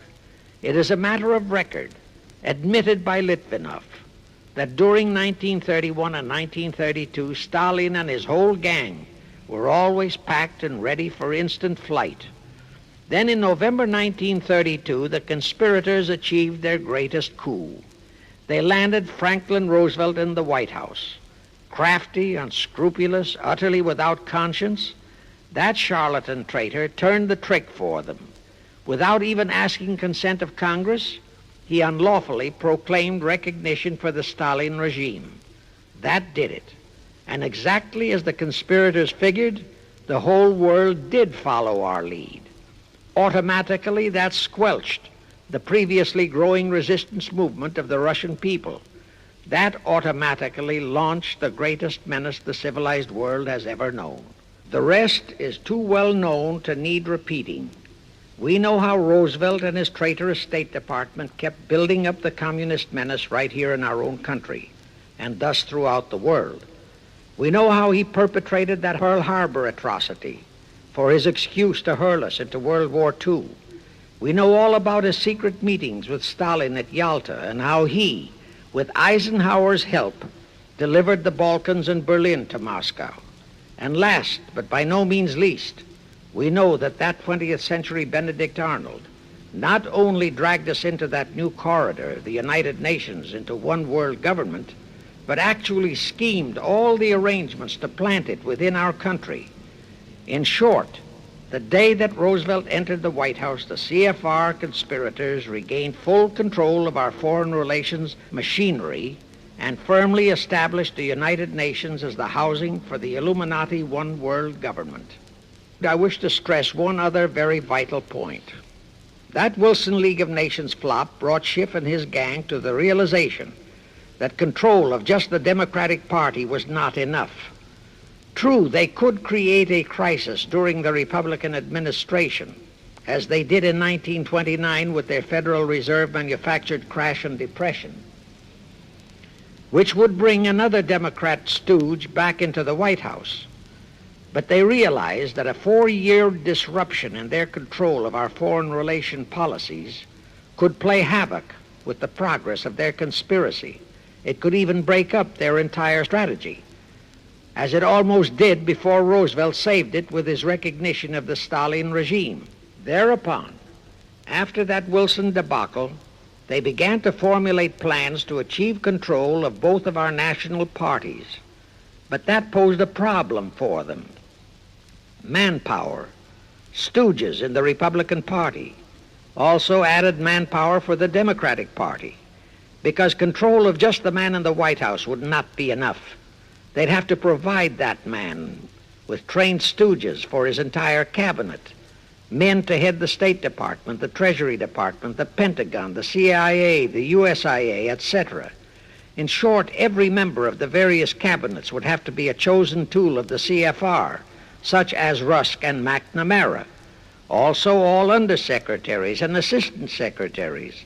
That would give the conspirators absolute control of all our policies, both domestic and, most important, foreign.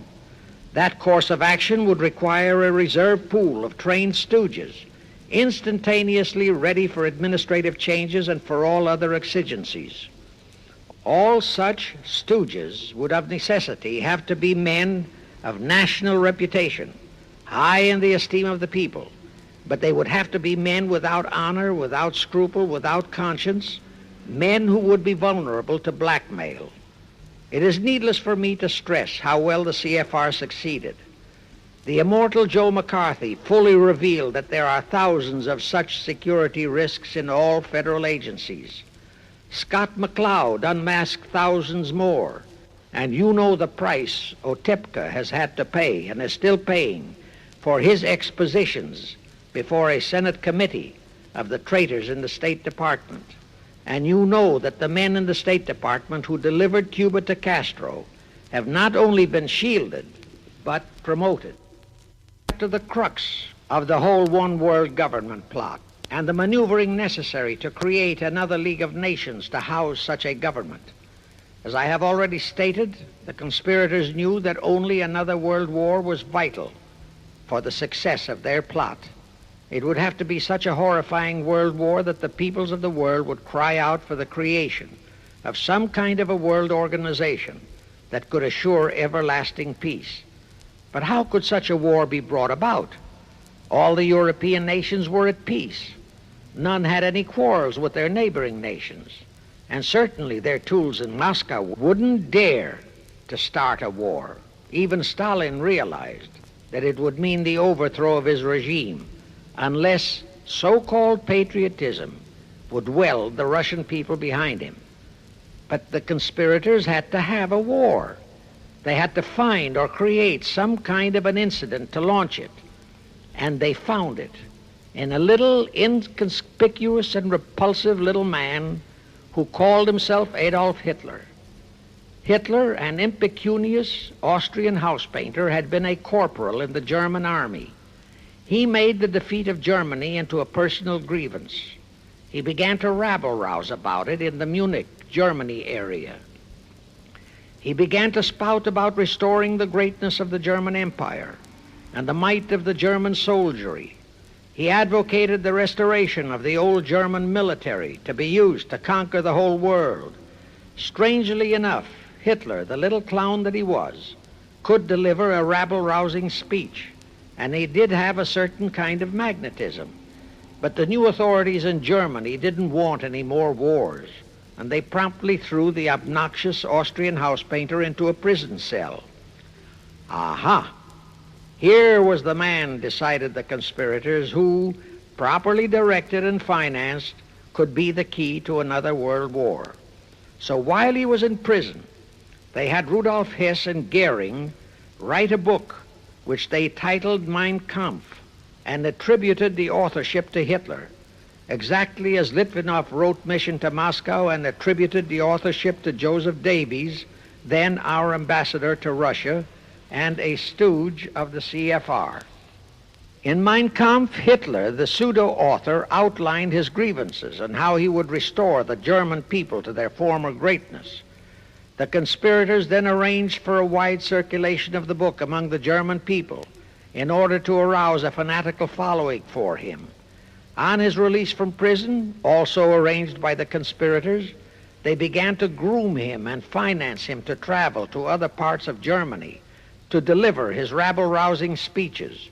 Soon he gathered a growing following among other veterans of the war, and that soon spread to the masses, who began to see in him a savior for their beloved Germany. Then came his leadership of what he called his brown shirt army and the march on Berlin. That required a great deal of financing, but the Rothschilds, the Warburgs, and others of the conspirators provided all the money he needed. Gradually, Hitler became the idol of the German people, and then they overthrew the von Hindenburg government, and Hitler became the new Führer. But that still was no reason for a war. The rest of the world watched Hitler's rise, but saw no reason to interfere in what was distinctly a domestic condition within Germany. Certainly none of the other nations felt it was a reason for another war against Germany, and the German people were not yet incited into enough of a frenzy to commit any acts against any neighboring nation, not even against France, that would lead to a war. The conspirators realized they would have to create such a frenzy that would cause the German people to throw caution to the winds and at the same time horrify the whole world. And incidentally, Mein Kampf was actually a follow-up of Karl Marx's book, A World Without Jews. The conspirators suddenly remembered how the Schiff Rothschild gang had engineered the pogroms in Russia, which slaughtered many, many thousands of Jews and created a worldwide hatred for Russia. And they decided to use that same unconscionable trick to inflame the new Hitler-led German people into a murderous hatred of the Jews. Now, it is true that the German people never had any particular affection for the Jews, but neither did they have an ingrained hatred for them. Such a hatred would have to be manufactured, so Hitler was used to create it. This idea more than appealed to Hitler. He saw in it the grisly gimmick to make him the God-man of the German people. Thus, craftily inspired and coached by his financial advisors, the Warburgs, Rothschilds, and all the Illuminati masterminds, he blamed the Jews for the hated Versailles Treaty and for the financial ruination that followed the war. The rest is history. We know all about the Hitler concentration camps and the incineration of hundreds of thousands of Jews, not the 6 million, nor even the 600,000 claimed by the conspirators, but it was enough. And here let me reiterate how little the internationalist bankers, the Rothschilds, Schiffs, Lehmans, Warburgs, Baruchs, care about their racial brethren who were the victims of their nefarious schemes. In their eyes, the slaughter of the several 100,000 innocent Jews by Hitler didn't bother them at all.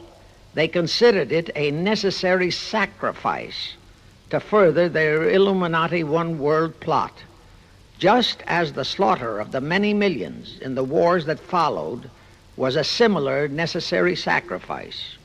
And here is another grisly detail about those concentration camps. Many of the Hitler soldier executioners in those camps had previously been sent to Russia to acquire their arts of torture and brutalization so as to emphasize the horrors of the atrocities. All this created a new worldwide hatred for the German people, but it still did not provide a cause for war. Thereupon Hitler was incited to demand the Sudetenland. You remember how Chamberlain and the then diplomats of Czechoslovakia and France surrendered to that demand. That led to further Hitlerian demands for territories in Poland and in the French Saar territories. Those demands were rejected. Then came his pact with Stalin. Hitler had been screaming hatred against communism. Oh, how he ranted against communism. But actually, Nazism was nothing but socialism, and communism is, in fact, socialism. But Hitler disregarded all that. He entered into a pact with Stalin to attack and divide Poland between them. While Stalin marched into one part of Poland, for which he was never blamed, the Illuminati mastermind saw to that. Hitler launched a blitzkrieg on Poland from his side. The conspirators finally had their new world war, and what a horrible war it was. And in 1945, the conspirators finally achieved the United Nations, their new housing for their one world government. And truly amazing, all of the American people hailed this foul outfit as a holy of holies. Even after all the true facts about how the UN was created were revealed, the American people continued to worship that evil outfit. Even after Alger Hiss was unmasked as a Soviet spy and traitor, the American people continued to believe in the UN. Even after I had publicly revealed the secret agreement between Hiss and Molotov that a Russian would always be the head of the military secretariat, and by that token, the real master of the UN, most of the American people continued to believe that the UN could do no wrong. Even after Trygve, the first Secretary General of the UN, confirmed that Hiss-Molotov secret agreement in his book For the Cause of Peace, the vast majority of our people refused to lose faith in the UN.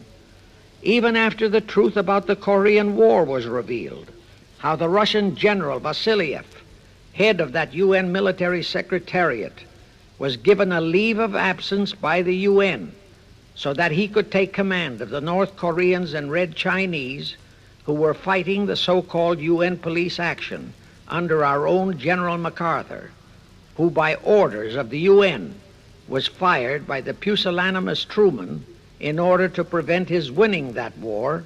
Our people still believed in the UN, despite our 150,000 sons who were murdered and maimed in that war.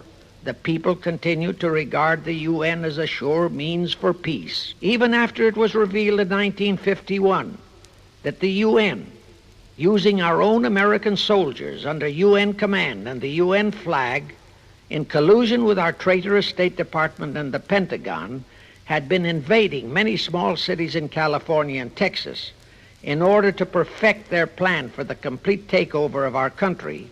Most of our people brushed it off and continued their belief that the UN is a holy of holies. Do you know that the UN Charter was written by traitor Alger Hiss, Molotov, and Wyszynski? That Hiss and Molotov had made that secret agreement that the military chief of the UN was always to be a Russian appointed by Moscow? Do you know that at their secret meetings at Yalta, Roosevelt and Stalin, at the behest of the Illuminati, operating as the CFR, decided that the UN must be placed on American soil? Do you know that most of the UN Charter was copied intact, word for word, from the Marx Manifesto and Russia's so-called Constitution? Do you know that the only two senators who voted against the UN so-called treaty were the only two senators who had read it? Do you know that since the UN was founded, communist enslavement has grown from 250 million to 1 billion? Do you know that since the UN was founded to ensure peace, there have been at least 20 major wars incited by the UN, just as they are now inciting a war against Little Rhodesia? Do you know that under the UN setup, the American taxpayers have been forced to make up the UN Treasury deficit of many millions of dollars because of Russia's refusal to pay her share? Do you know that the UN has never passed a resolution condemning Russia or her so-called satellites, but always condemns our allies? Do you know that J. Edgar Hoover said, "The overwhelming majority of the communist delegations to the UN are espionage agents"? And now, 66 senators voted for a consular treaty to open our entire country to Russian spies and saboteurs. Do you know that the UN helps Russia's conquest of the world by preventing the free world from taking any action whatsoever except to debate each new aggression in the UN General Assembly? Do you know that at the time of the Korean War, there were 60 nations in the UN, yet 95% of the UN forces were our American sons, and practically 100% of the cost was paid by the United States taxpayers? And surely you know that the UN policy during the Korean War was to prevent us from winning that war. Do you know that all the battle plans of General MacArthur had to go first to the UN to be relayed to Vasiliev, commander of the North Koreans and Red Chinese, and that any future wars fought by our sons under the UN flag would have to be fought under the control of the UN Security Council. Do you know that the UN has never done anything about the 80,000 Russian Mongolian troops that occupy Hungary? Where was the UN when the Hungarian freedom fighters were slaughtered by the Russians? Do you know that the UN and its peace army turned the Congo over to the communists? Do you know that the UN's own so-called peace force was used to crush, rape, and kill the white anti-communists in Katanga? Do you know that the UN stood by and did nothing while Red China invaded Laos and Vietnam? That it did nothing while Nehru invaded Goa and other Portuguese territories? Do you know that the UN was directly responsible for aiding Castro? That it does absolutely nothing about the many thousands of Cuban youngsters who are shipped to Russia for communist indoctrination? Do you know that Adlai Stevenson, of all people, said the free world must expect to lose more and more decisions in the UN? Do you know that the UN openly proclaims that its chief objective is one world government, which means one world laws, one world court, one world army, one world navy, one world air force, one world schools, and a one world church in which Christianity would be prohibited? Do you know that a UN law has been passed to disarm all American citizens and to transfer all our armed forces to the UN? Such a law was secretly signed by Saint Jack Kennedy in 1961. Do you realize how that fits in with Article 47, Paragraph 3 of the UN Charter, which states, I quote, "The Military Staff Committee of the UN shall be responsible through the Security Council for the strategic direction of all armed forces placed at the disposal of the Security Council," unquote. And when and if all our armed forces are transferred to the UN, your sons would be forced to serve and die under UN command all over the world.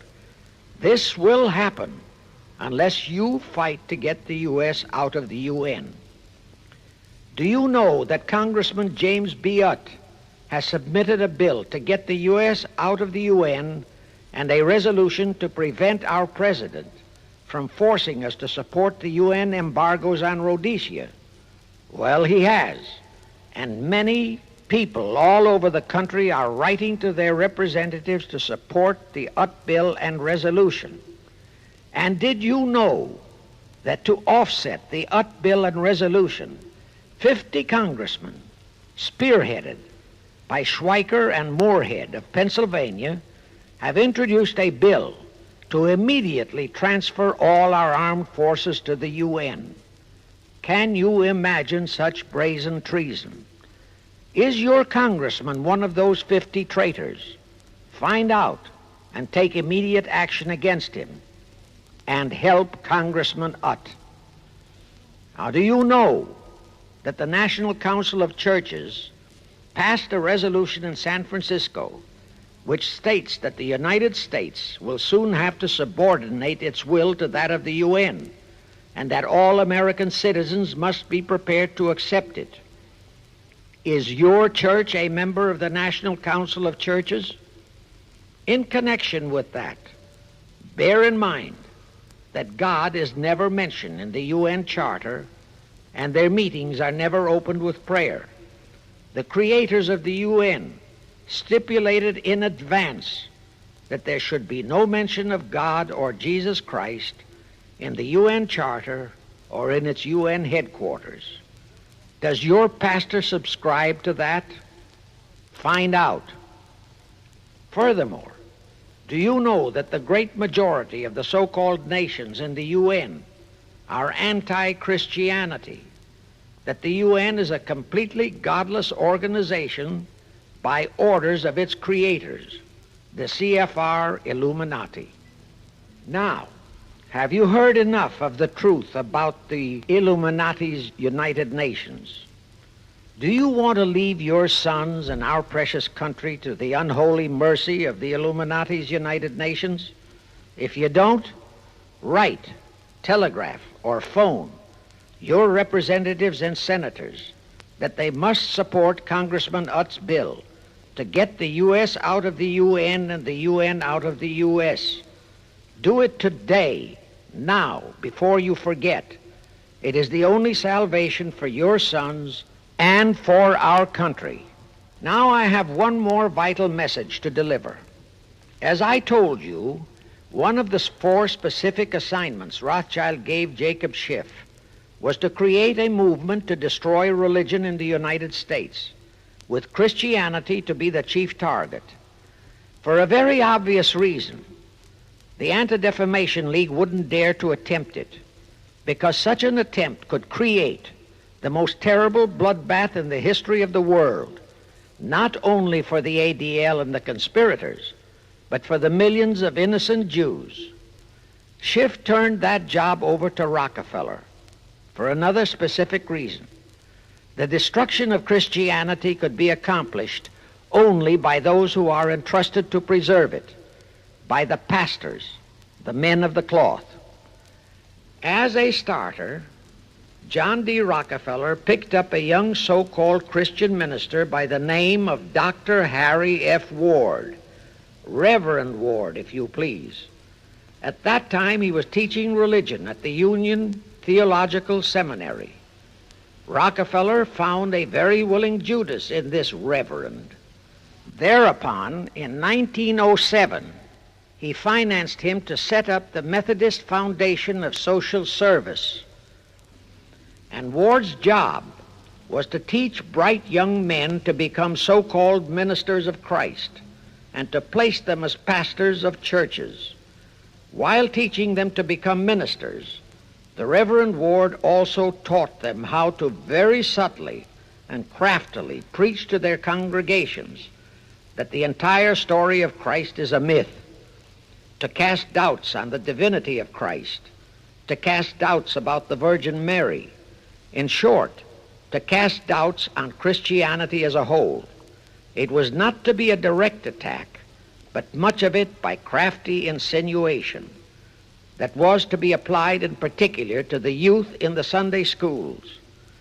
Remember Lenin's statement, "Give me just one generation of youth and I'll transform the whole world." Then, in 1908, the Methodist Foundation of Social Service, which incidentally was America's first Communist Front organization, changed its name to the Federal Council of Churches. By 1950, the Federal Council of Churches was becoming very suspect. So in 1950, they changed the name to the National Council of Churches.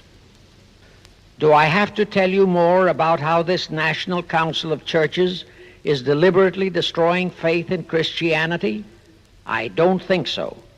But this I will tell you.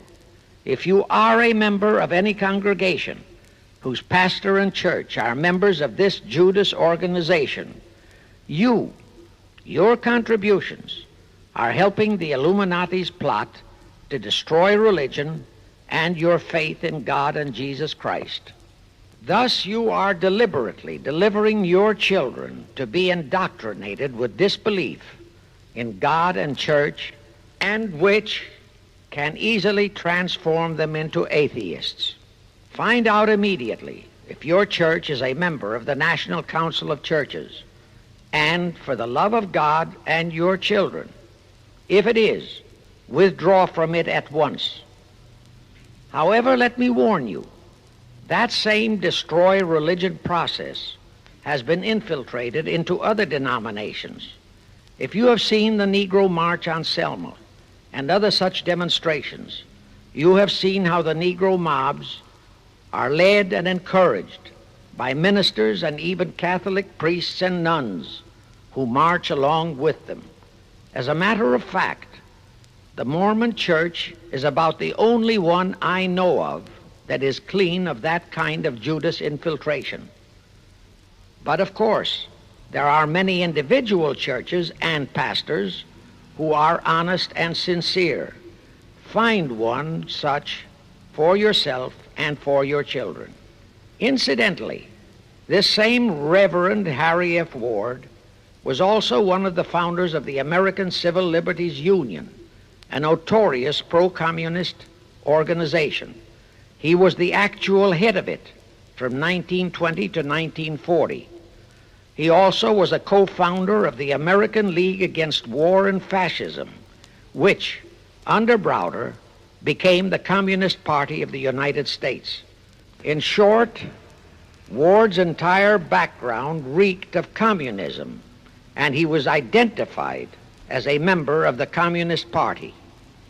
He died a vicious traitor to both his church and country, and this was the man old John D. Rockefeller picked and financed to destroy America's Christian religion, in accordance with the orders given to Schiff by the Rothschilds. In conclusion, I have this to say. You probably are familiar with the story of how one Dr. Frankenstein created a monster to do his will of destroying his chosen victims, but how instead, in the end, that monster turned on his own creator, Frankenstein, and destroyed him. Well, the Illuminati, CFR, has created a monster called the United Nations, who, supported by their minority groups, rioting Negroes, the traitorous mass communications media, and the traitors in Washington, was created to destroy the American people. Well, we know all about that many-headed Hydra monster. We know the names of those who created that monster. We know all their names. And I predict that one fine day the American people will come fully awake and cause that very monster to destroy its creator. True, the majority of our people are still being brainwashed, deceived, and deluded by our traitorous press, TV, and radio, and by our traitors in Washington. But surely, by now, enough is known about the UN to stamp that outfit as a deadly, poisonous rattlesnake in our midst. My only wonder is what it will take to awaken and arouse our people to the full truth. Perhaps this record will do it. 100,000 or 1,000,000 copies of this record can do it. I pray to God it will, and I pray to Him to inspire you, all of you, to spread this story via this record to all loyal Americans in your community. You can do it by playing it to study groups assembled in your homes, at meetings of the American Legion, the VFW, the DAR, all other civic groups and women's clubs, especially the women's clubs who have their sons' lives at stake. With this record, I have provided you with the weapon that will destroy the monster. For the love of God, of our country, and of your children, use it. Get a copy of it into every American home.